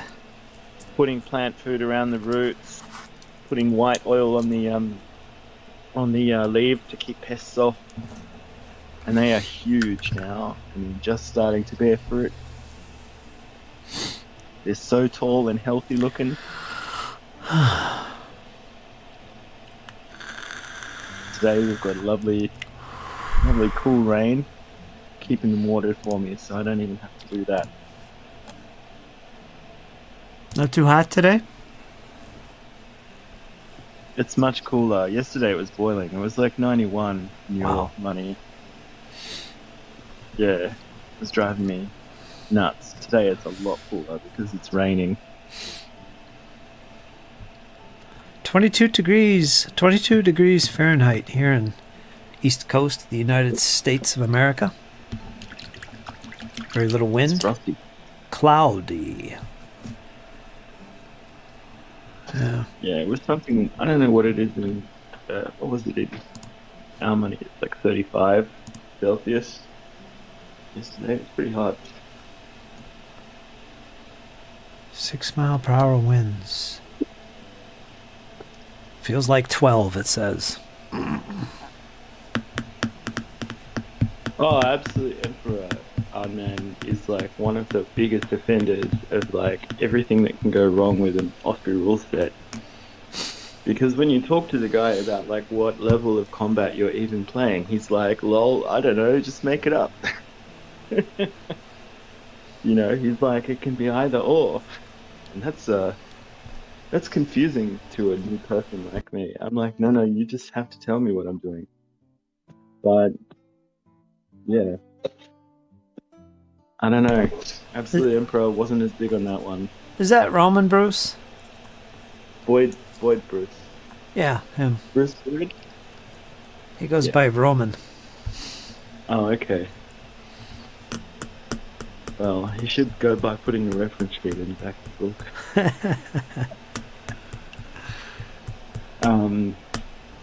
You know, some of us are getting old, frazzled.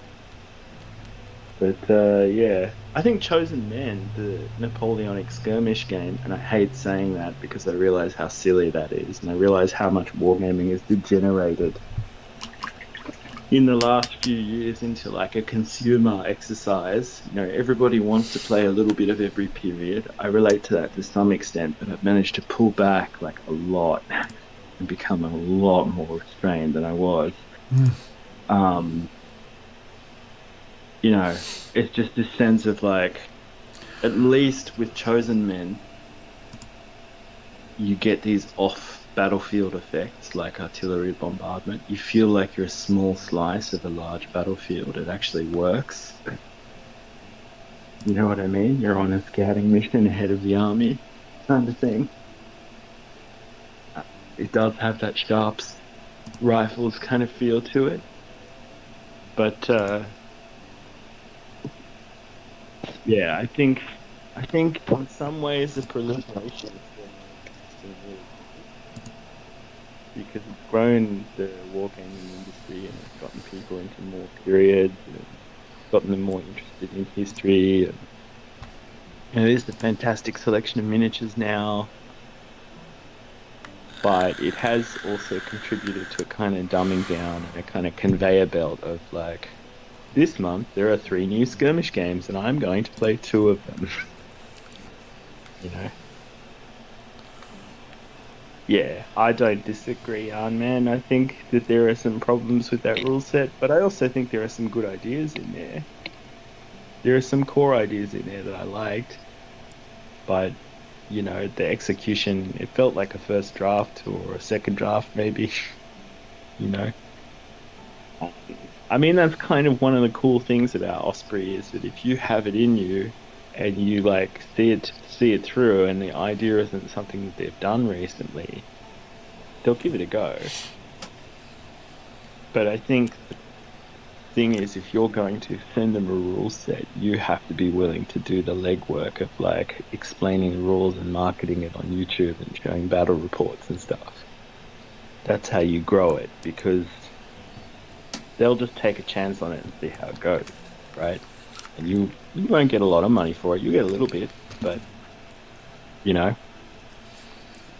I think that's almost a cool thing about them, is that they've let the grognards kind of ride the next generation of rules. But I think a lot of these skirmish rules are kind of dumbed down, and they are aimed at like, oh, just get some guys on the table, which is fine. But it does take you away from what that combat, anything that combat was actually like, a lot of the time. So it's turning into kind of Pokemon, you know. So besides, damn it, I forgot what I was going to say. Besides the fact that it's based on history and reality, What is it about historical games that makes it stand out and should stand out as a worthy type of game anybody could play? If that's true or not, you can tell me. That anybody can play. Period flavor is it, like, you know, or period, like, what is the word people from the D&D sphere like to use? Similitude or something? Mm-hmm. I don't know how to say it, but they're always dropping that word, like the big-brained intellectuals that they are. But yeah, like when something like conjures the feeling of something that might have happened in that period, and you know, like when you're dealing with like a simulation of the kind of dangers of that battlefield or that era, and you know, when people seem kind of motivated by, you know, things that they might have been motivated by then, like loot or objectives or banners or you know what I mean, like things that conjure the era a little bit. I think a lot of these games have become a bit too watered down. Like, I'm all for simplicity and things being approachable, but I think a lot of them have become watered down to the point where you're just lining them up and knocking them down. You know what I mean? Yeah. The terrain doesn't matter so much. Your position doesn't matter so much. Whether your guys are supported doesn't matter so much. That's because it's all over commercialized. That's what's going to happen. Things get dumbed down for more people. It's turned into a kind of, but it's almost turned into a kind of superhero battle in a way, which is not necessarily a military, like, it doesn't have to be a perfect simulation. I'm happy with some of the gaming elements, but the fact that a lot of these things become like, it's like, take Song of Blades and Heroes, right? The Andreas Villigoy game for Ganesha Games.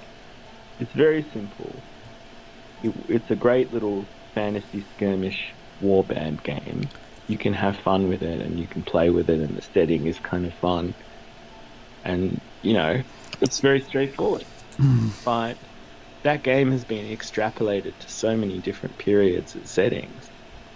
And sometimes it works really well, and sometimes it's awful. And I'm like, you're just milking the idea. Or like, you know, like, it works really well for, say, galleys and galleons.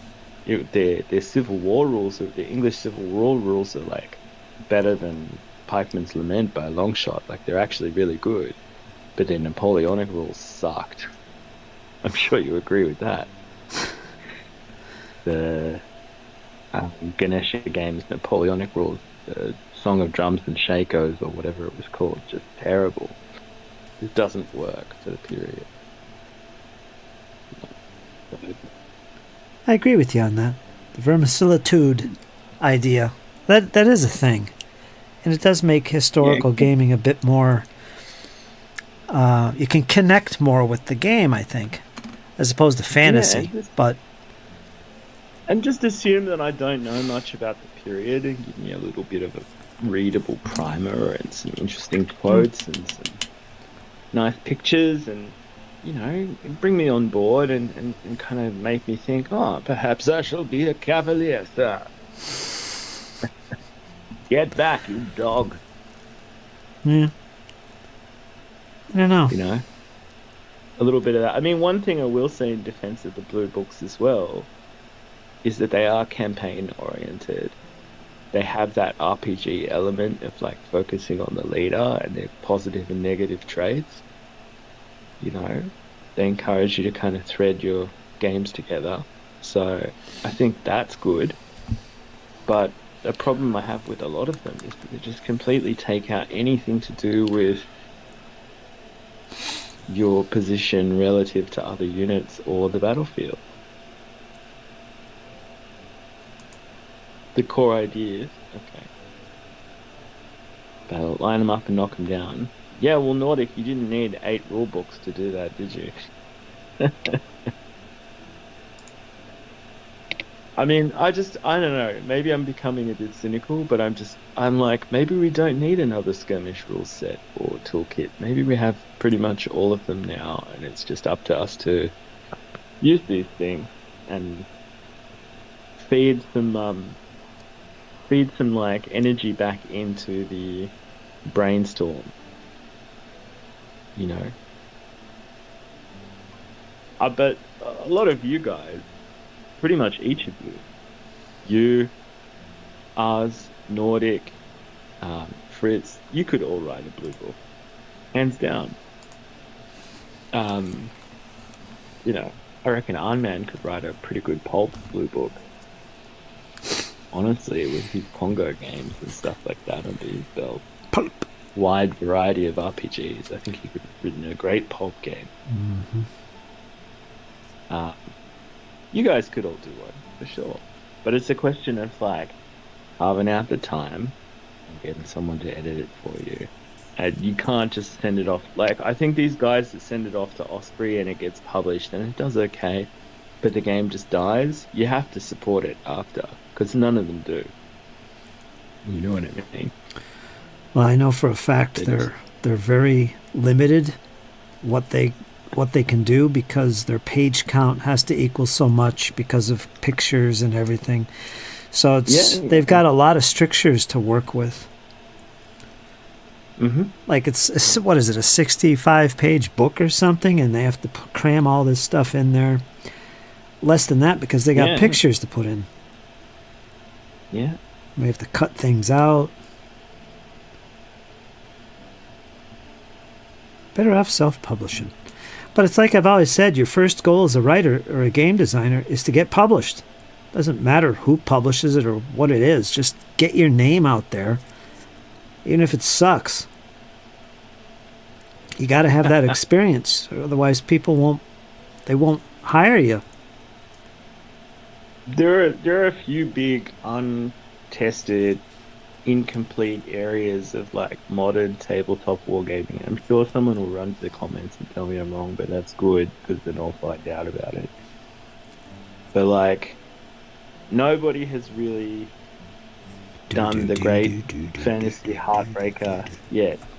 You know, that no one has really done the great fantasy rank and flank heartbreaker yet, I don't think. Maybe Midgard is close, but ours can do it. I don't think it's. That's what I think. I think he might be able to do it. He might be the person to do it. You know, because it's just people writing these things. They're not, you know, like from another world or anything. But yeah, it's like, if you're thoughtful and you have if you played a lot of games, like you can get some help. Like it's probably doable. But yeah, I don't know. I think that's one thing that's undone. I think nobody's really done a great biblical set, from what I could tell. That's kind of what I'm looking for at the moment. I'm looking for a good biblicals, or at least ancient only oriented set, right? I want it separated out from medieval and dark ages warfare. I want something that's specific to. I'm curious about something that's specific to that period. Biblicals? Yeah, biblicals especially, but ancients more generally. You remember? Do you remember Classical Hack? Vaguely. It used to be one of those games that there used to be tournaments for it at CanCon and stuff. Last time I was into wargaming, when I was like a kid. Yeah, Phil Vervito. Mm-hmm. He made a version of that game specifically for biblicals, and it was, I can't remember the name of it, Biblical Hack or something. But his rules were pretty good. They really had a lot of historical feel for them. I mean, he actually had rules for Roman units, you know, withdrawing from the battle line and replacing the front line. I remember those. I have Classical Hack. That was a long time ago. That's interesting. I mean, does WRG 6th edition have anything like that in it, or? I don't think so. That's a tournament. It's focused on tournament play. It didn't bother with that kind of stuff.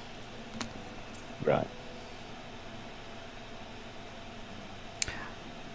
I do have another set of rules that was put out in the 90s and early 2000s called Melee's Gloriosus. In fact, I got I've got a dice roller that has the... Oh, you can't... There, can you see it? It says Melee's Gloriosus. And it's a dice roller made out of wood that supported the rules. I was a big fan. And those rules had a lot of historical feel for it. You don't see them anymore. They were really good. And they included rules for Roman withdrawing of lines and replacement. It had all that stuff in there. I don't know whatever became of the rules, though. I have them. I mean, it doesn't have to be super granular, but just give me something that actually makes me feel like I'm playing a game that's specific to that era. Well, it's interesting because I'm mentioning these rules from back in the day, and they were really frickin' good. And I'm building off your comment that you made, how everything has been dumbed down and simplified, and people don't care, and it's more tournament based anyway. Because back then, it wasn't like that. Rules were really freaking good back then for simulation and historical accuracy. And you don't see that much anymore. Find me a translator who will translate into English my ancient rules. Oh, everything you want. You got ChatGPT and it worked pretty good. Yeah, but it still needs time and. We can proofread it for you. Yeah. We'll just proofread it and straighten it out if it doesn't make sense here or there. That's easy enough. Yeah. I mean, this is the thing. It's like I was railing against AI earlier because I just think everything that people are so easily impressed, and if you can't tell the difference, goodness, what hope is there? But when people actually use it as a tool or an assistant and like actually do something with what it's spitting out, that's a different story. Like if I use it to generate audio and then I do something with that audio, that's way more interesting than just spitting it out directly, right? You know, same as with the art. It's like if you just use their art unfiltered and you don't edit it or make it yours in any way, it's not that exciting. Like if you want to use these things, use them, but like make it your own, you know. Add some filtering or some, change the color balance or, smooth some edges or something like this. And make it your own. I started to translate my medieval rules. I sent the first version, not the first English version, to Fritz a couple of weeks ago, a couple of months ago.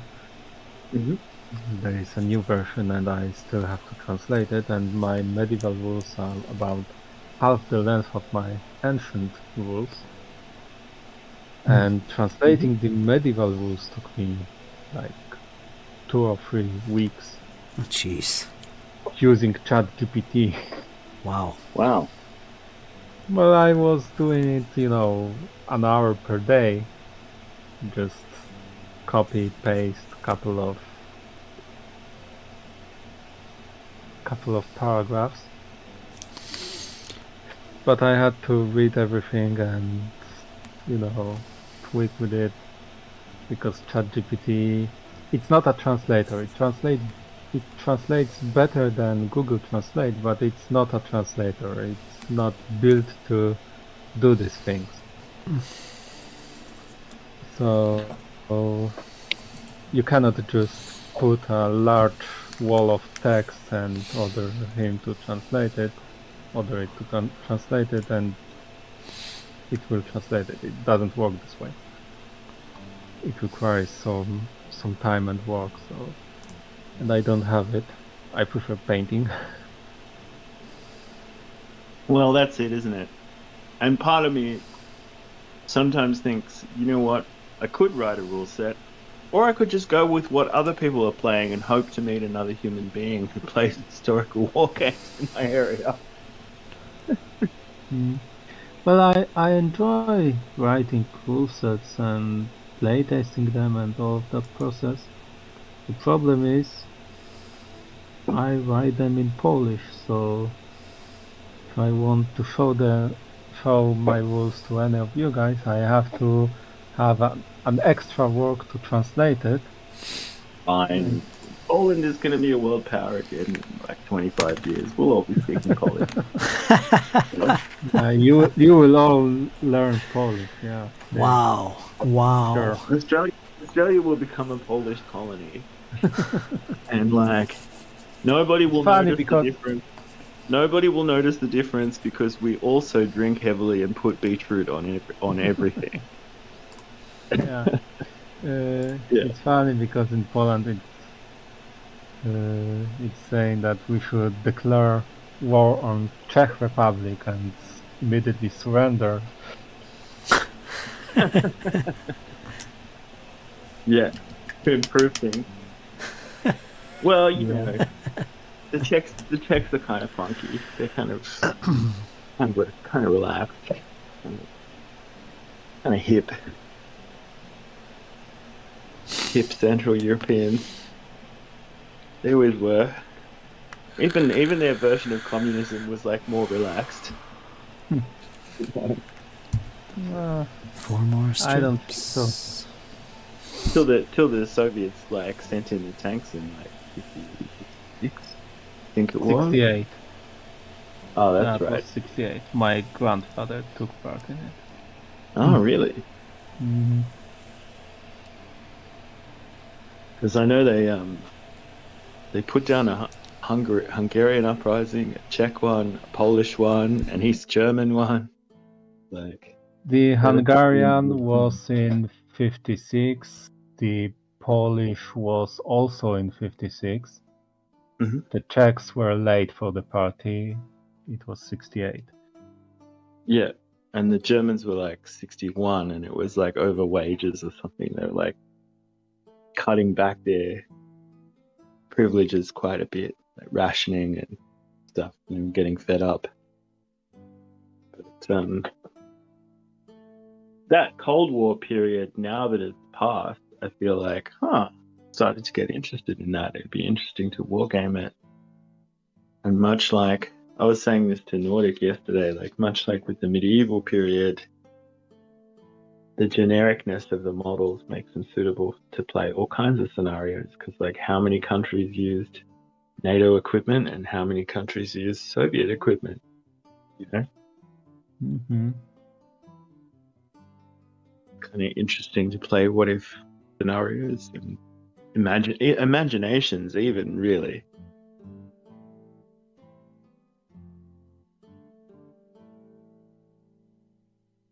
For me, after World War II, World War II, in fact, isn't that much interesting, and after Well, I World used War II I used to be like that, and primarily just because of the human,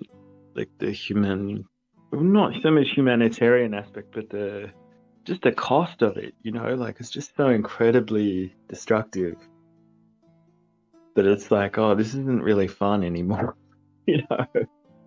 Like I was put off by it for a long time, and I got into it because it's such a well-documented conflict that there's just so much interesting stuff on it, right? Like I kind of overcame that, but you know, the intensity of modern warfare and the destructiveness of it, I do find off-putting, especially from a wargaming perspective. I struggle with it, but I still find it interesting.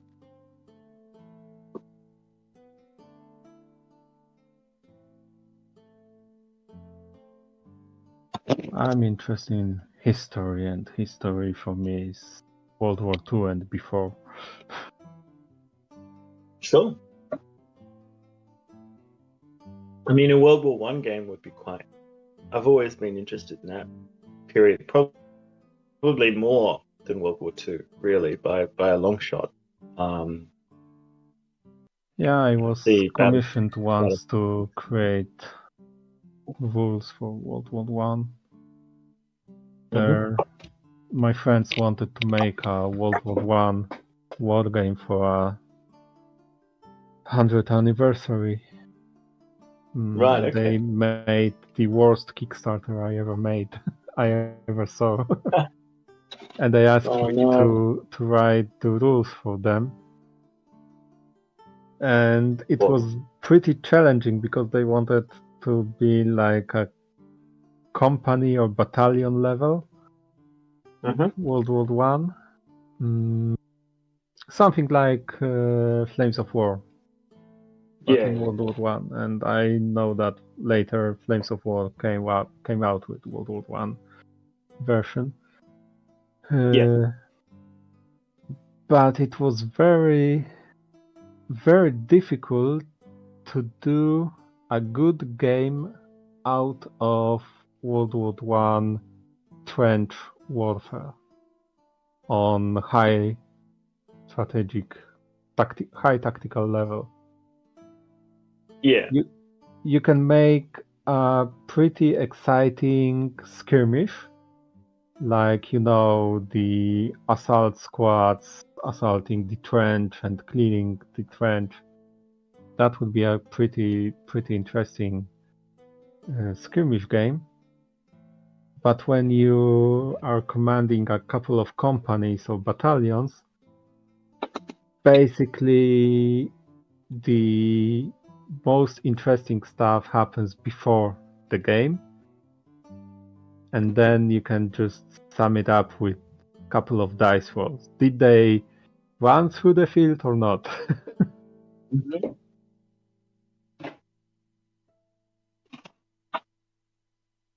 I saw Mini Walmart mention that he's playing Rumble Slam and a couple of sports games this year. I don't begrudge people that. I always liked Blood Bowl. I always thought Blood Bowl was cool and fun, and that the kind of Blood Bowl player was like just not taking life too seriously. I do kind of wonder a little bit about some of the games that come out that get extrapolated like further and further away from military subjects. I don't get into a lot of the time. You know what I mean? Like generally with war games, I'm like, a tabletop game, I want a war game, but there are other tabletop games out there that don't have to be masses of people getting machine gunned down in 5 minutes, and that's fine.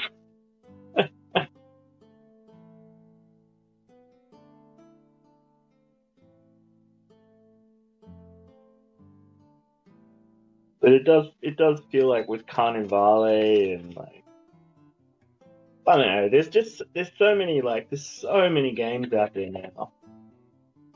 And my attitude getting back into this stuff wasn't that I was going to play a particular game. It was that I was going to paint up a bunch of miniatures to use in a variety of situations. You know what I mean? Like, so it's kind of when people are like, "Oh, are you into this new thing that's come down the pipeline?" I'm like, I can't keep up with it anymore. I already have enough. I think Midgard probably be one of the last rule sets I buy.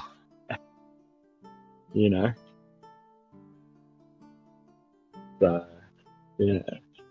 I've been getting some like 15 mil sci-fi from Alternative Armies. I might like try their rules because they're like, often come with the miniatures. So we'll see how it goes.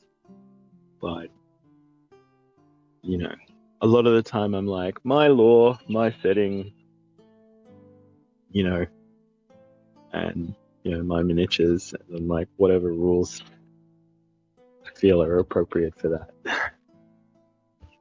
My 10 mil fantasy project is going to be a little bit more Lord of the Rings derived. I'm getting inspired by Kyle a little bit and his enthusiasm. So I'm going to do it more in that theme. And my 15 mil project for fantasy is going to be more Oldhammer. So I've got 2 fantasy projects on the go, and that's all I'm working on at the moment. Not doing anything else. Probably won't do anything else for a long time. Got a few little historical matchups in the queue, but we're only talking like 210 mil figures aside. Nothing crazy. Enough to make maybe 8 bases or something. 10 bases.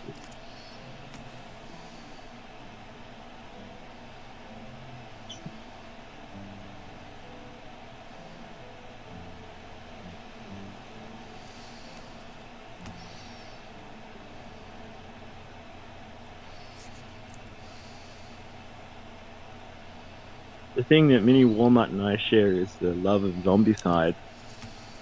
I think Zombicide is actually so good that it like should be up there with like 40k and fantasy and stuff like that. I think it's awesome, honestly. I played And once and didn't like it. oh boy, in 6 months I'm gonna burn my Zombicide. You're not taking that away from me, Arv. I'm sorry. No, I mean, it was badly explained for me, Mm-hmm. and Plus the rules have been revised a few times. Like, I think the first one I that came played out I the gate played the had a few Black rough edges. Flag, the medieval setting. Yeah. And I like the miniatures, all right. and I like the setting, and it looked really interesting. But first of all, it was very badly explained to me, and secondly, I don't know. Maybe it was the other players, but I didn't enjoy the game. I love Zombicide so much. I refer to it as the Zombicide hobby, like a Games Workshop freak talks about the Games Workshop hobby. I'm like, oh, when did you first hear about the Zombicide hobby? I have a Green Horde, which is like a Black Plague with a few tweaks. There's a ballista in the box. I play that. I don't remember if I played Green Horde or Black Plague. Yeah, one of these, because I know that the and I've also got guys I I haven't played played with it yet. have everything from Zombicide. They I love haven't it. played it yet, but I've got the Wild West one, like the Weird West one, because I was just like, if we ever play Deadlands or something like that, but I want those figures. I actually just wanted a stack of like Weird West miniatures. I wasn't like, oh, I'm gonna like rush out to play this like tomorrow. I just really wanted zombie cowboys. Well, maybe Zombicide also didn't hook me, because I played different kind of board games. Zombicide is like a half board game, half war game for me, and I don't need something like this. I don't feel a need to play something like this. I prefer rather to play a war game or a board game, not a mix of two. Right. I don't know.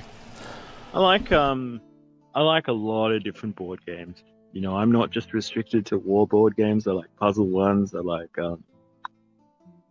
the occasional light Euro game.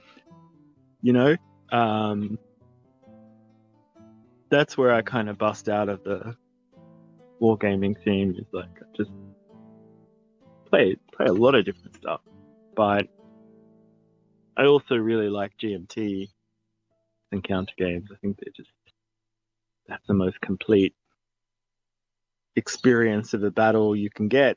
You've got the order of battle, you've got the battlefield, you got some period appropriate rules. Doesn't get much better than that.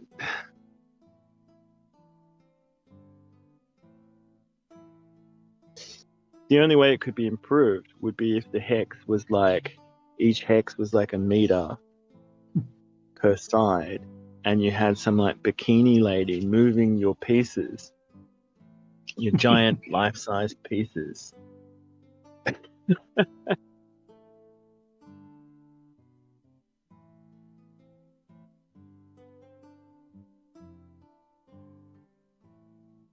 I didn't. Please move my cavalry to the square. But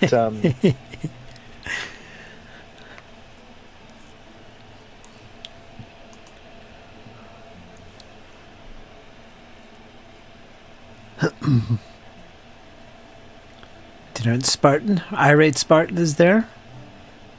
Did you play in land? All good? RPG.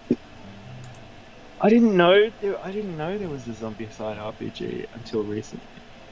Classical hack and night hack.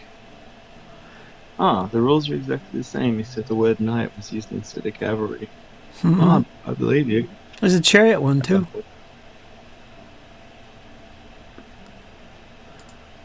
Gonna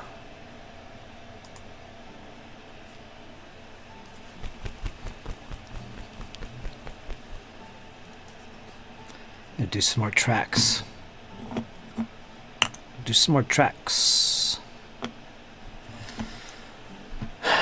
1/48 scale, says Mini Warmut.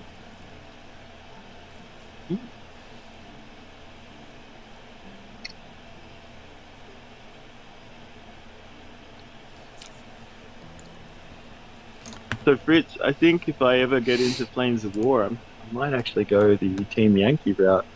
Mm-hmm. I've been looking at that World War III box, and like, that's cool. And we could fight wars that didn't happen. I think the World War One would be fun.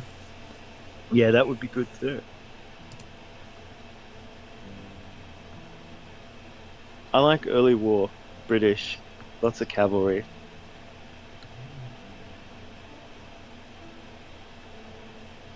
Eastern Front had a lot of cavalry. Mm-hmm. Like I said, Poland will be the leading world power by 2050. Everyone will eat beetroot and be happy. Okay, it's getting late. I finished 2 companies of Austrians. Nice. I will leave others for tomorrow.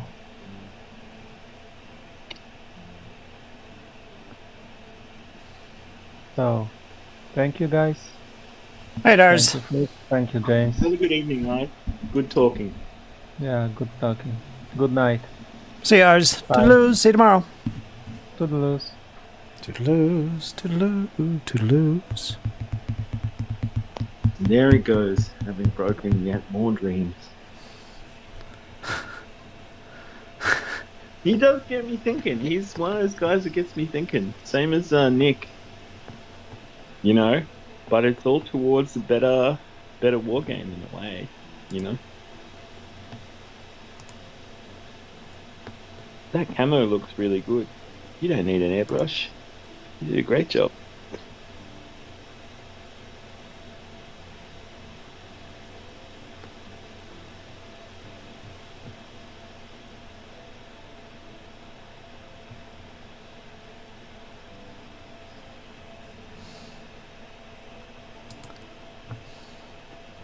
Get a link from Nordic here. Old Glory Miniatures. Holy hack. Hacking by the book. Rules for biblical wars. Well, thank you, Nordic. I will check this out. What other rule sets do they have?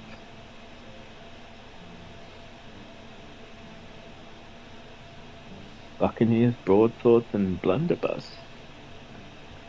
Ooh, Gaslight VSF. Did they do VSF miniatures at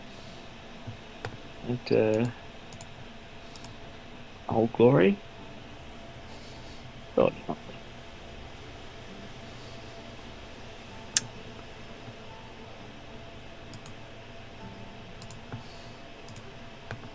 I love their 15mm superheroes. They look good. There's the guy whose power is obviously shrinking because there's like a little version of him. It's like a 6mm miniature next to the 15mm one. It's the same guy. It's cute.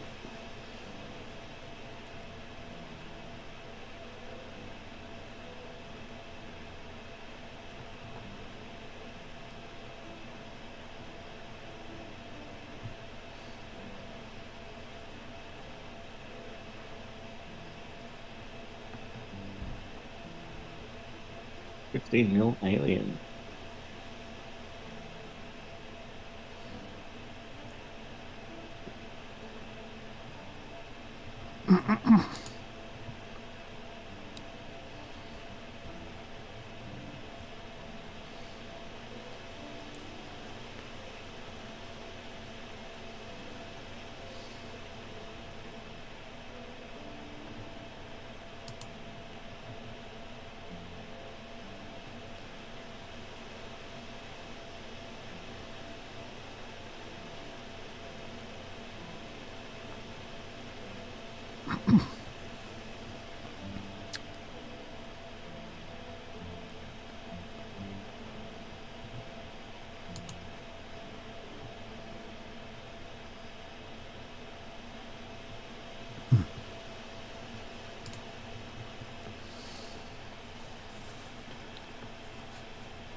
New Age advertising beyond creativity.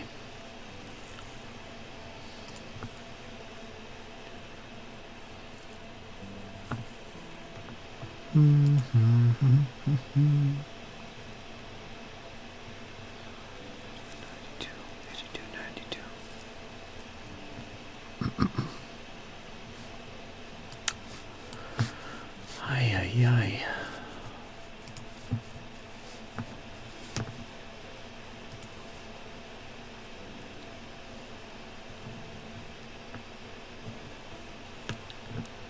Look at the chat here.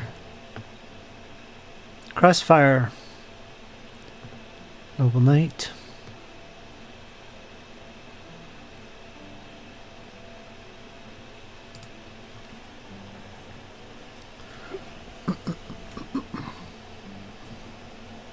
Ours is very much a simulationist.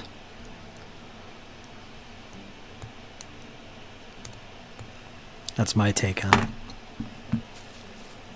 Well, the more time goes on, the more I think, some of these rules are just becoming a bit too generic. Like, I'm starting to see his point of view, even though I'm normally quite happy to play quite gamey games and not have a problem with simplicity. I just think every year, a deluge of new rule systems come out, and they just become more and more alike. In their in how basic they are.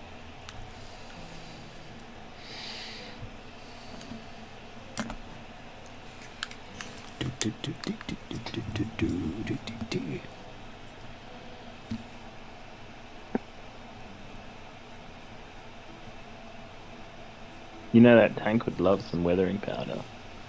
Mm-hmm. It will. Thirsty for it. Yeah, stuff works good. I like it. I put it on everything. My toast, cat, my neighbor. Yeah.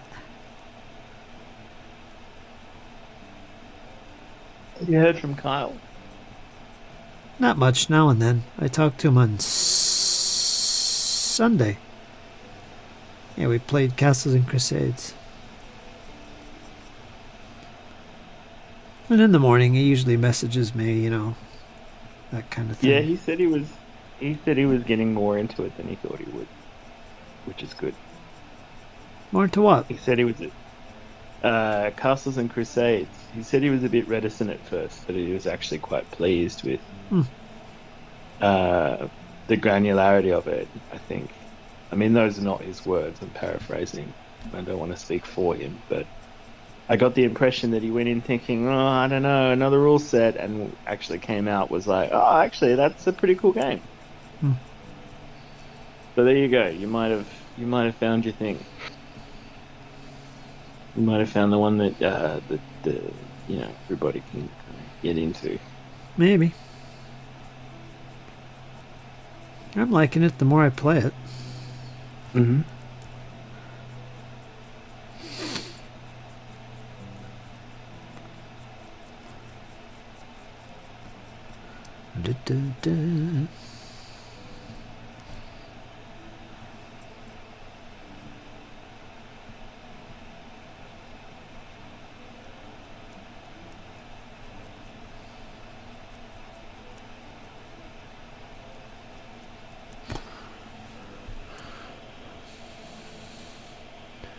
Big historical miniatures gaming, there's always the new shiny rule.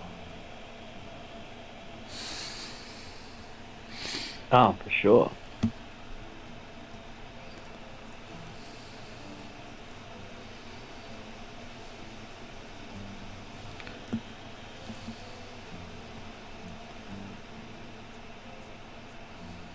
Thanks for coming in. Keeping me going here, James. That's okay. I'm having a bit of a rest day. Anyway, I'm just going to help really tidy up for tomorrow's parents visiting for dinner. You know, we've lived here for 3 years. We haven't had them over here for a meal. It's a bit ridiculous. Yeah. Uncle and aunt are coming as well. Bob and Ross? Because No. Different, Trevor and Galen. And, yeah, they, because every time I see them, they say, oh, you keep saying you'll have us over for dinner, and you never do. And I'm like, all right, like, this Friday. And they were like, what? And I was like, this Friday. So, yeah, everyone scrambled because I said, you're going to come in for dinner. I said to Reed, because I don't get out as much as I'd like, you know, some of our friends and stuff, you can just have them over for a meal and I'll cook something. I don't necessarily want to go out to like the pumping techno club where people are like, uns, yeah, baby. Yeah, get me another drink of vodka, yeah. Uns. Yeah. Yeah, what are you doing in that black turtleneck? You look so chic. Mm-hmm. You know, I'm a little bit over that. So I can do my uns at home.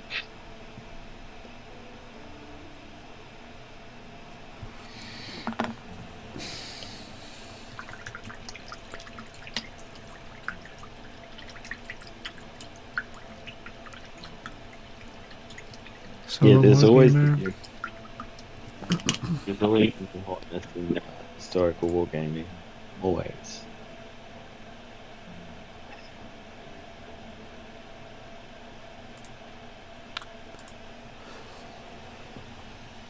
Well, I still really like DBA for what it's worth. Mm-hmm. Simple as it is. I still really just like that game. I think it's neat. I made the mistake of asking a question about DBA to someone who used to be one of the premier DBA YouTubers. Yeah. And I did not get a good response. I didn't realize that he'd gone off the game. Ah. But he gave me quite the earful for even bringing it up. Is that who I think it is? Probably. But yeah, he really put me on blast. Wow. I just wandered in like a lamb to the slaughter. I had no idea. I just saw he was working on your World War II stuff. And I paid him a big compliment. I said, I loved your DBA battle reports. I used to watch them all the time. You know, you really inspired me to get into historical wargaming amongst a few other people. And he did not like it. Wow. He told me in no uncertain terms that he does not think much of that game anymore. Huh. And I'm like, okay, maybe he was kind of at the point where he was like, okay, I'm playing Hawaiians versus Roman Imperial Romans. You know what I mean? He'd kind of like played it as much as you can play it. I sort of understand, but I wasn't prepared for the roasting. Wow. That I got for just daring to mention this game that he was so tired of. I had no idea that he'd gone off it that much. So unfortunately, I unsubscribed because I was like, wow, that is really quite a roasting. Huh. How do you like that? Oh, it's a bit sad because I loved his old battle reports. I loved all of his content, even if he was just playing in his garage or whatever. It's great. My favourite was the Venetian Condotta series. But being a big Italian Wars guy. But yeah, don't mention the war. Wow.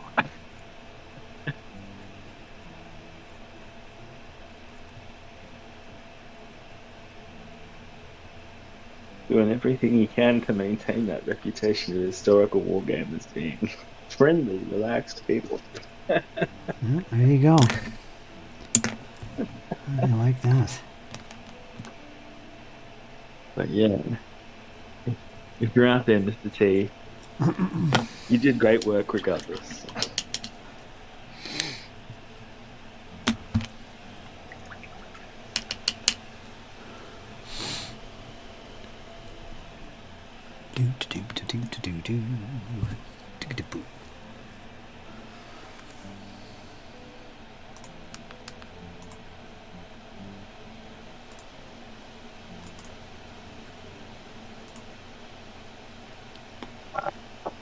I'm just trying to get Reese some breakfast.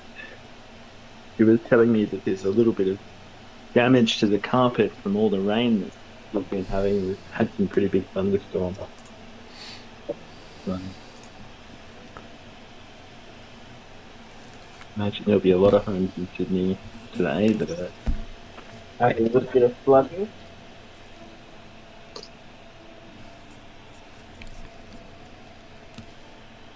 Pop on some peanut butter toast for her. Cup of tea.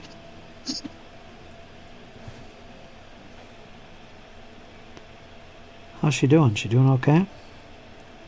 Well, she's still on leave until next week. She goes back to work next week. So she's been just working on the house and chilling. She's gone to a couple of concerts, of course, like, you know, the main thing. But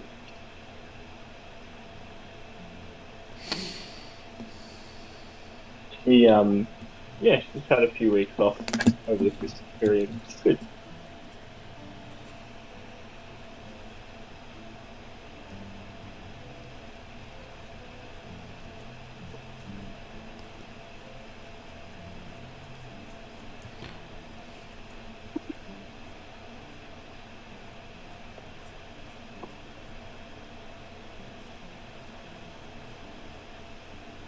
A little bit of kettle ASMR for you. Mm-hmm. There you go, folks. Ambiance.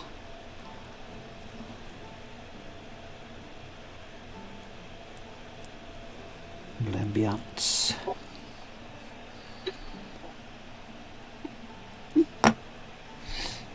So yeah, it looks like today is a day where we have to spend money on some kind of carpet shampooing machine.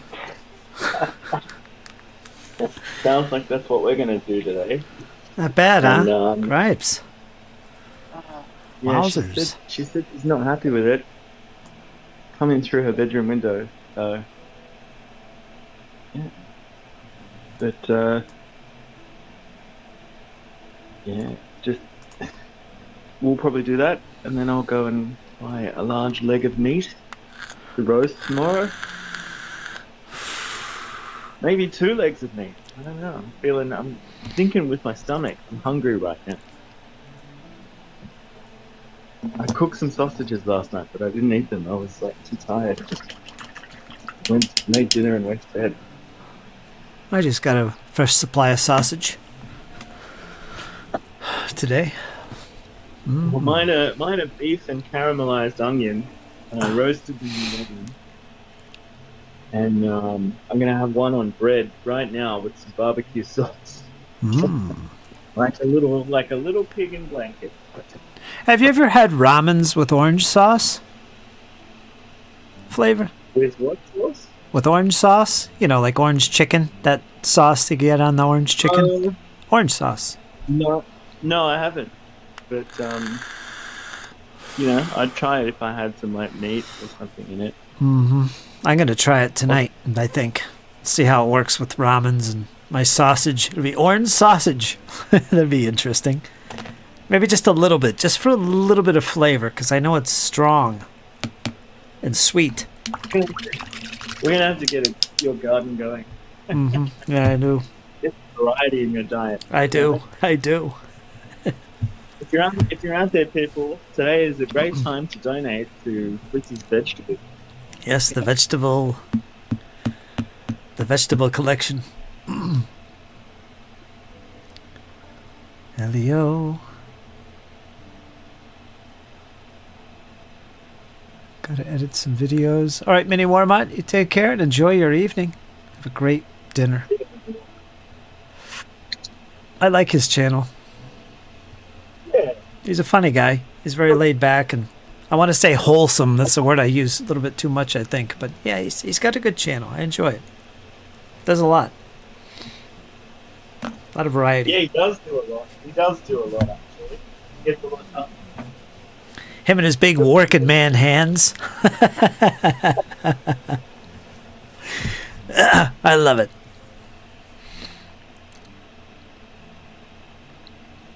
Just don't mention DBA or those hands will go right. Oh, God, no. God, no. Look out. Never meet your hero.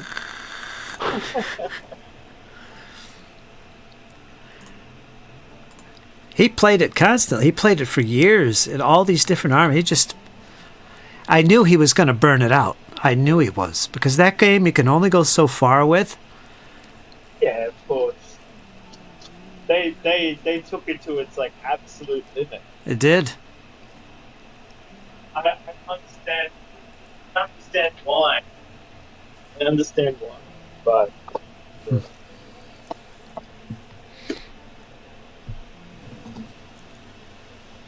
and he was talking about doing fantasy wargaming for a while just to break things up, like just to kind of get a fresh start. But then he moved into World War II. What does he play for World War II, rules-wise? I don't know, but I think it's one of the most granular.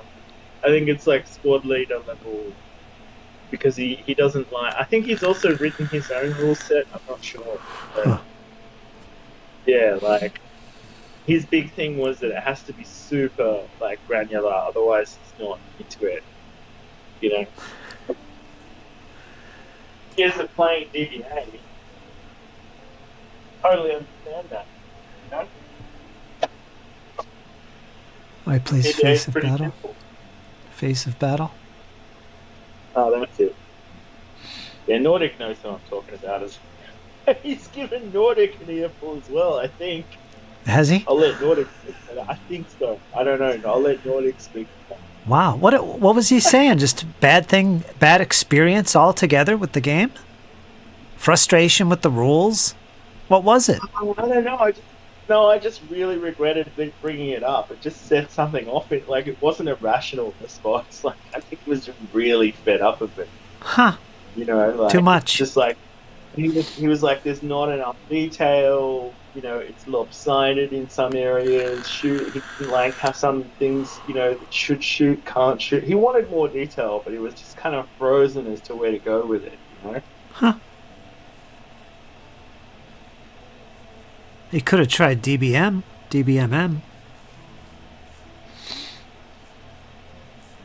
Could have done a million things. Yeah, he could have done a million things. He decided to malfunction instead.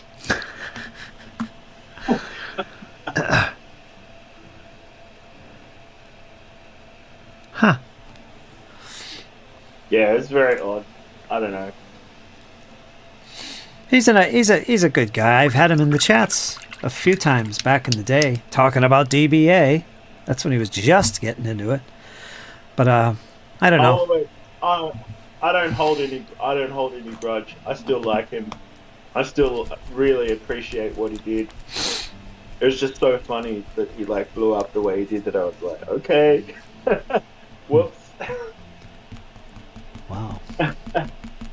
I'm not the kind of person, like generally, even with people that I disagree with, like I just kind of like look for something good in them and like look for a reason to like them before I look for a reason not to like them, right? So I'm not dirty on him, but man, he gave me an earful for it. I was like, look, I'll never bring it up.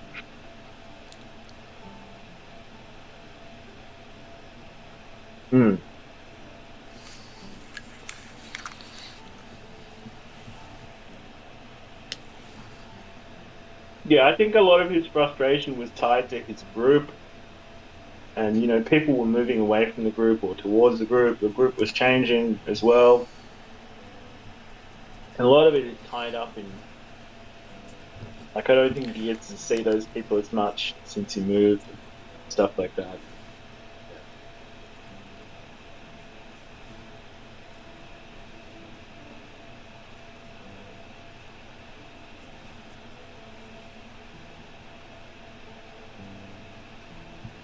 But in like 10 years, he's going to burn out on World War II.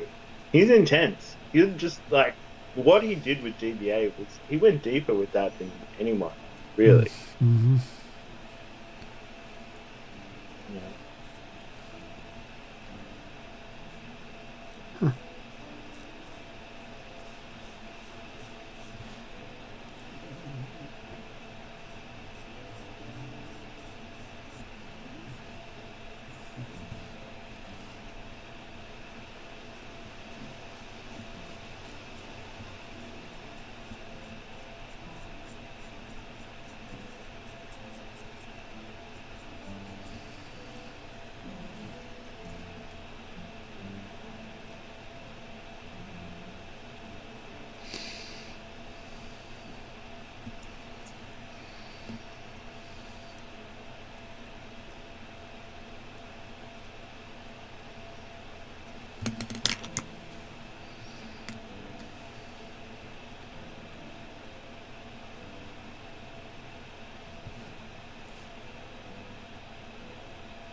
But yeah, I mean, the joy of like having an army multi-raced where everything has the same frontage is surely that you can play any game you want.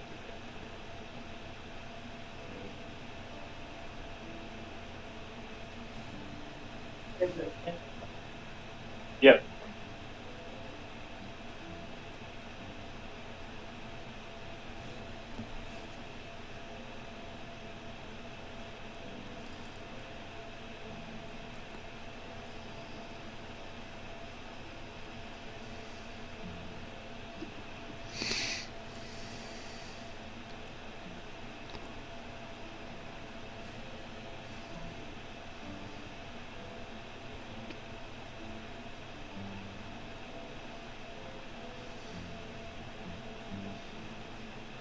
I wanted to find a good set of biblicals for my Egyptian Hittite matchup.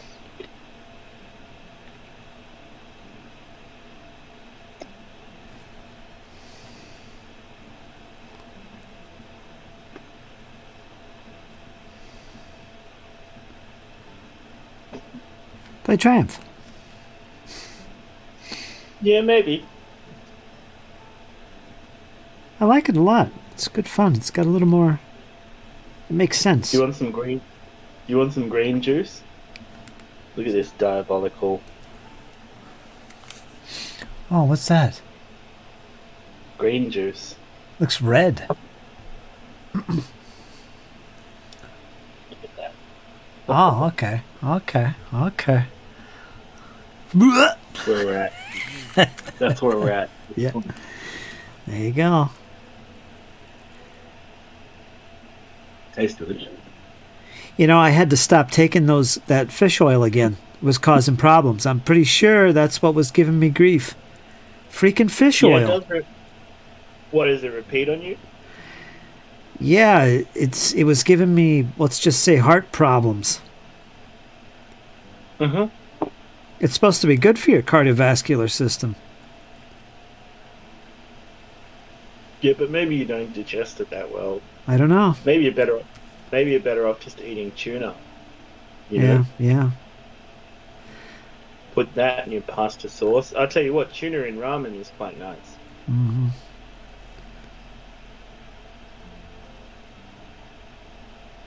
I must have been so full of it that it took a while for it to, alleviate once I quit taking it for a while. So I decided, it's probably not the fish oil. I'm going to try it again. So I started back taking it again. After about maybe a couple days, it started hitting me again. I was having issues. And then I just stopped outright before I got overloaded with it. And it's gone. I'm not having issues now. So I'm pretty convinced it was the freaking fish oil. Too bad. It was really helping me too. Well, Hmm. I just would replace it with fish. Like honestly, Yeah. that's the way to go. Yeah, you're right. The absorption, when you turn medicine into a food, the absorption is often a little bit better, and your Yeah. body kind of works to absorb it as well. So, Yeah. That's something.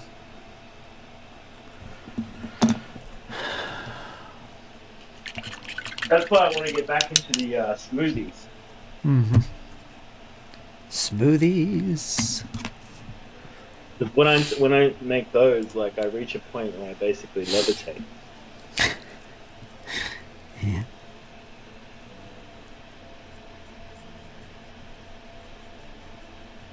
Like I adopt Buddha nature through chia seeds and berries. Put a little bit of frozen yogurt in there, some spinach. What way?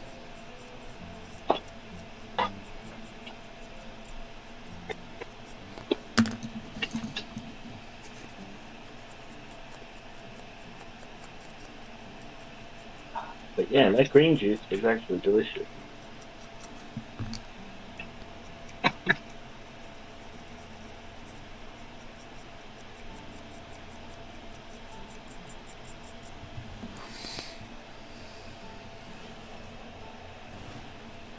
I think that's the thing. I think I woke up in the first week of January feeling middle-aged. Maybe. And then I was like, yeah, and then I was like, no, I'm not going to tolerate this.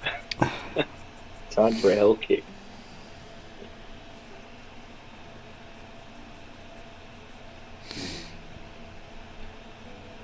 Feeling better now?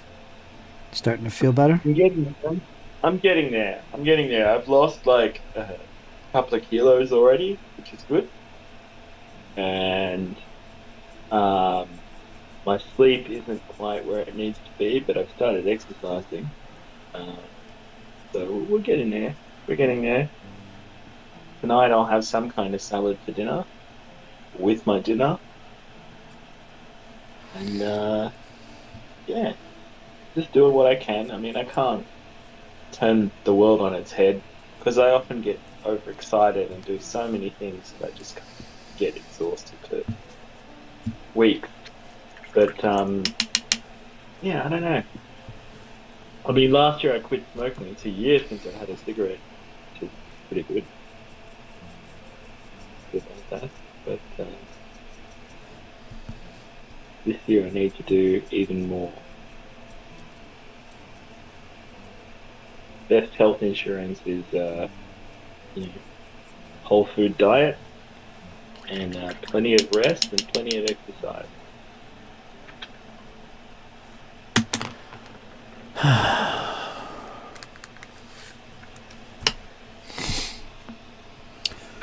I can't do yogurt, says Nordic. The probiotics really hit my intestinal disease hard. I imagine they would. I had to stop consuming anything with probiotics. Congrats on that year without a smoke, James. Proud of you for that period.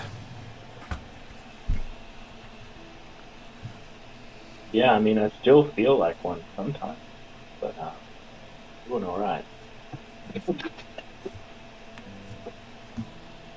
If I get any indicator that the world is going to end in 24 hours, I'll jump out and get a packet of Marlboro and probably a bottle of something strong as well. But otherwise, I think I'm just going to keep going. Yeah. Stay pure, as it were. Live it up while you can.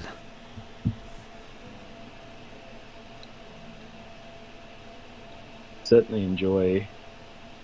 I don't think I'd ever go back to being like full vegetarian or anything like that.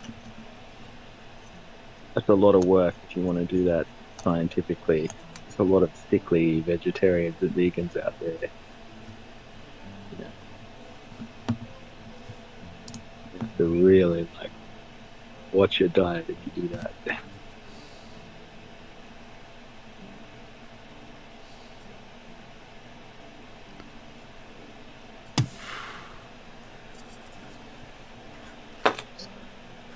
In fact, tomorrow night, I'm looking forward to hooking into a big joint of meat.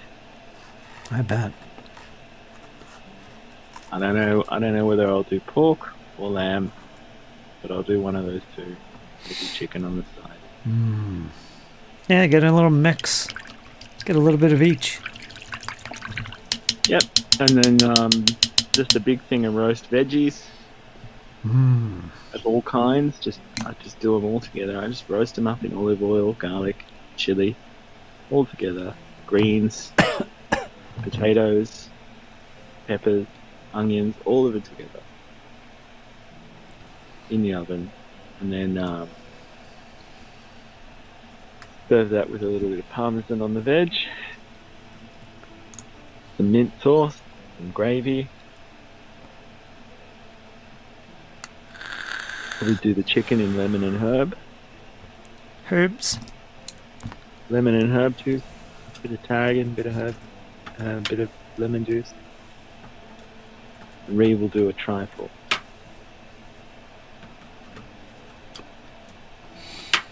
Nordic, are you painting tonight in one of the chats? One of the channels?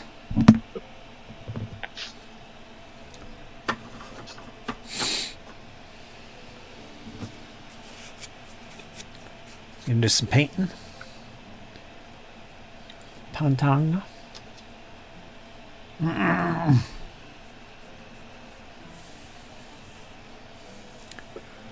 don't know if James will be around. He's going to be doing some house chores. I don't know. Getting the water out of the carpet. Yeah. Renting one of those expensos.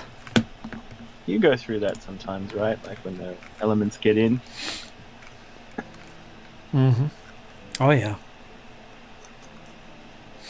I had something happen to the toilet in the other house. I think it was yesterday morning. I walked in and there was water that had been settling on the floor of the bathroom and leaking down over the steps into that little living area. But it wasn't on the floor, and it wasn't frozen and turned to ice. It was basically stuff was defrosting because I left the water off, so it would probably froze.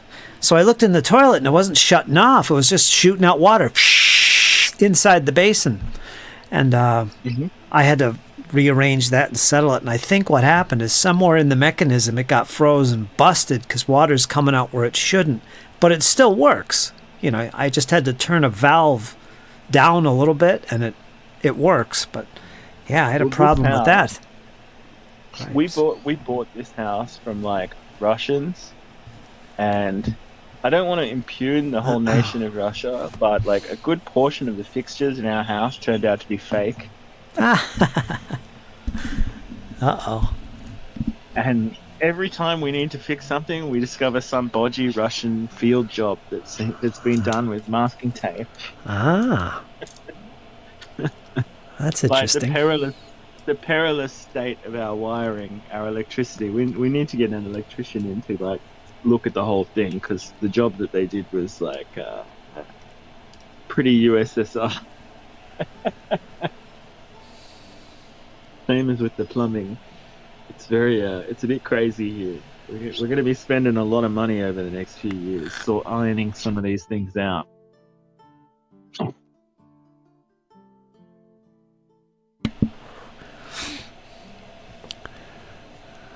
Building blocks. But yeah, our house is partially cardboard. We didn't know. Yikes. Foundationally, it's fine, and like the block is good and the location is good, but my god, like the fixtures, they were put in by some Kazakh tank driver from 1944, like who smokes a packet a day and has one eye.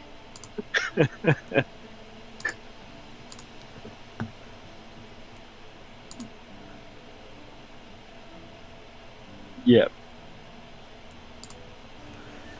Yeah, they weren't master builders. Nordic. It's a nice little shelf.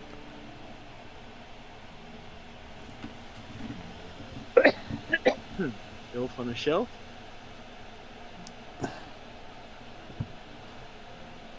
Sisters of Battle.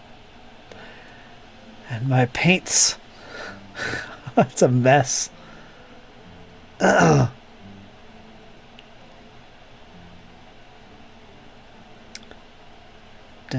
Painting sets. Mhm. I don't have much to show, but that's my little setup. Ooh, nice map.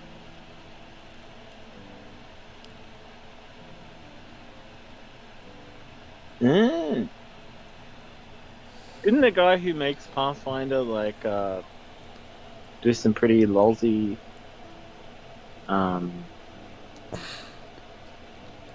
he told someone they weren't allowed to play the game, some famous guy. I don't know. I think Nordic knows the story about Catapesh. I'll meet you in Catapesh. Catapesh. Darling, bring your flying helmet and your pistol. She's a swell doll who shoots from the hip.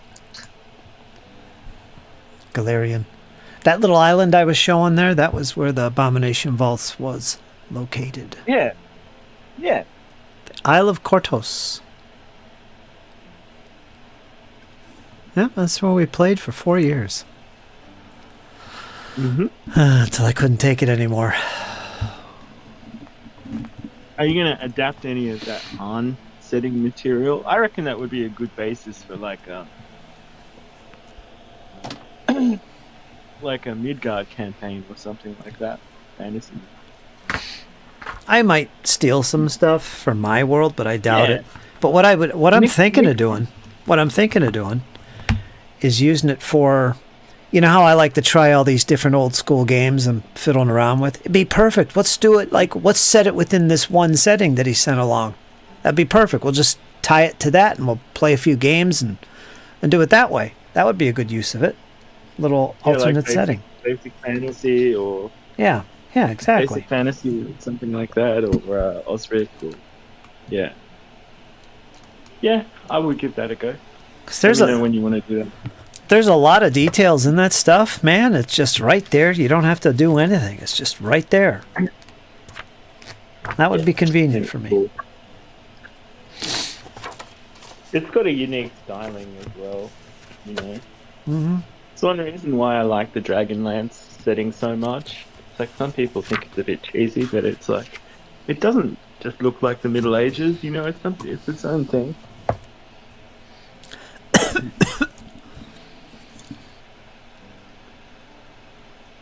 I got too many lights glaring.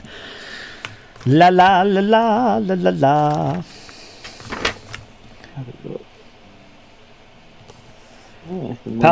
Paladins can use any weapons. They can wear any armor. So there's no limit on whether you can use ranged weapons or not, Nordic. You should be able to use ranged weapons. I think it really has to do with your oath that you take, if I have something specific in mind. It might hint at that in the description in general, but again, it's up to the GM to tailor these things. Oh, my first airbrush accessory arrives today. Ah, that's exciting. How about the airbrush? Yeah, I can't afford that yet. Yeah. Yeah, it's out of my reach for another week and a bit. 2 weeks. That's gonna be good. But I got the cleaning kit. You know, it's like a little jar that you can rest your spray gun in, and it catches the excess, and you widget for like keeping it clean. Mm-hmm. Because it seems like half the battle is just keeping it clean. Really. Using your right pressure, just getting a good mix in the cup. And then the rest is really just feel. Like it doesn't have nearly the steepness of the learning curve of the printer. Nowhere near it. Way simpler to get going. But you do have to maintain it, I think. I mean, Nordic will confirm this. I've been talking to him a lot about his tips. Mm-hmm. He's been helpful as usual. So He's the airbrush man. he's quite a dab hand with the airbrush, and he knows a lot about. I mean, I asked him stuff. I'm like, do I need this additive? Do I need to do this? And a lot of it is like demystified. It's not rocket surgery.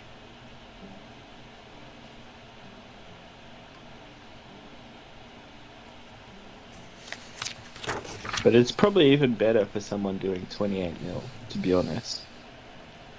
It's probably even better for someone at that level, because you can really pick out a lot of detail and stuff. The 3mm point.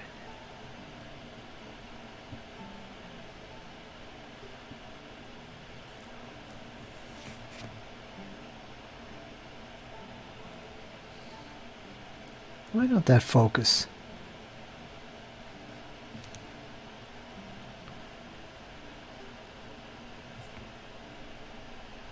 Let me see if I got it on. James, for you, it'll be a great tool for priming and miniatures. Monocolored miniature, getting a nice smooth first layer down. Yep, and varnishing and painting bases and terrain and getting a first level of highlight on, and throwing down some oil washes, and yeah, there's a few things I can do. I got plenty of oil paint, by the way. Oh, goodness.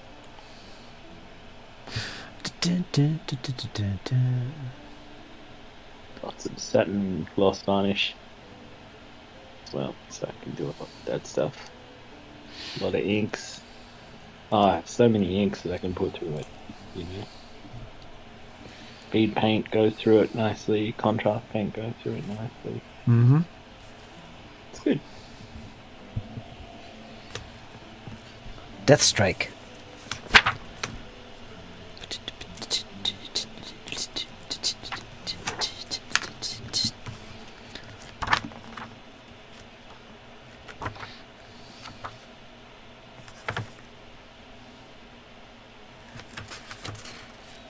$7:30. We're going to call the chat in a few minutes.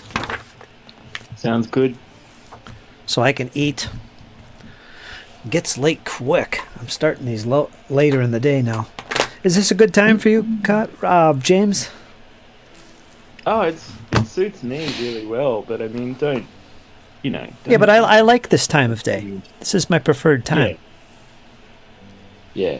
I mean, go with what you're comfortable with. And, I listen to these on the catch-up sometimes. I have been trying to actually not just hang around on YouTube and like offline chat all the time. I'm really trying to get a few things done. So go with whatever you like. But it was nice to come on and say hello to ours and talk to yourself and yeah, talk about wargaming. Mm-hmm. Talk about wargaming. It's good. Mm-hmm. I like wargaming talk, man. Yep. Great. Nice when wargaming channels do that. Me too. A lot of them don't. That's very true. That's why we're here. I'm down with that. 100%. It's good to see that you're doing all right, even though you're pretty frosty over there, I imagine. Yeah, it's cold. And it's going to get even worse next week. Oh, man, we're going below 0. And that's the normal temperature. The normal temperature without wind. It's going to be bad. Yeah, that's enough. So, yeah. Stay out of the elements. Stay rugged up. Take your gummies. I know your cats are rugged up. Yeah, they are. For sure. They probably got any warm surface or blanket or jacket or whatever you've got lying around, they're probably claimed anyway. Yep. Right? Yep, pretty much. They're like, screw you, that's mine. Yep. Walter, if he gets cold, and he does every night, he just says, yeah, he's spoiled. He's got a big enough coat. He's fine, but he loves to get under the covers with me and lay there like a cinder block on my chest. He loves that. Like a little teddy bear. Yep. Laying claim. Then when I get up then when I get up for the day, he immediately goes to that spot and lays there under the covers. Yeah. It's great. He's doing it now. Yeah, he's efficient. All right, well, you have a good snack, and I'll talk to everybody else. Okay, James. All right, James. I'm gonna go investigate this moisture crisis. See what I can do to help. Good luck. Good luck, James. To lose.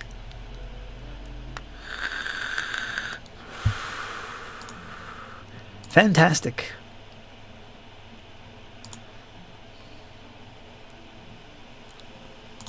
Ka-chink.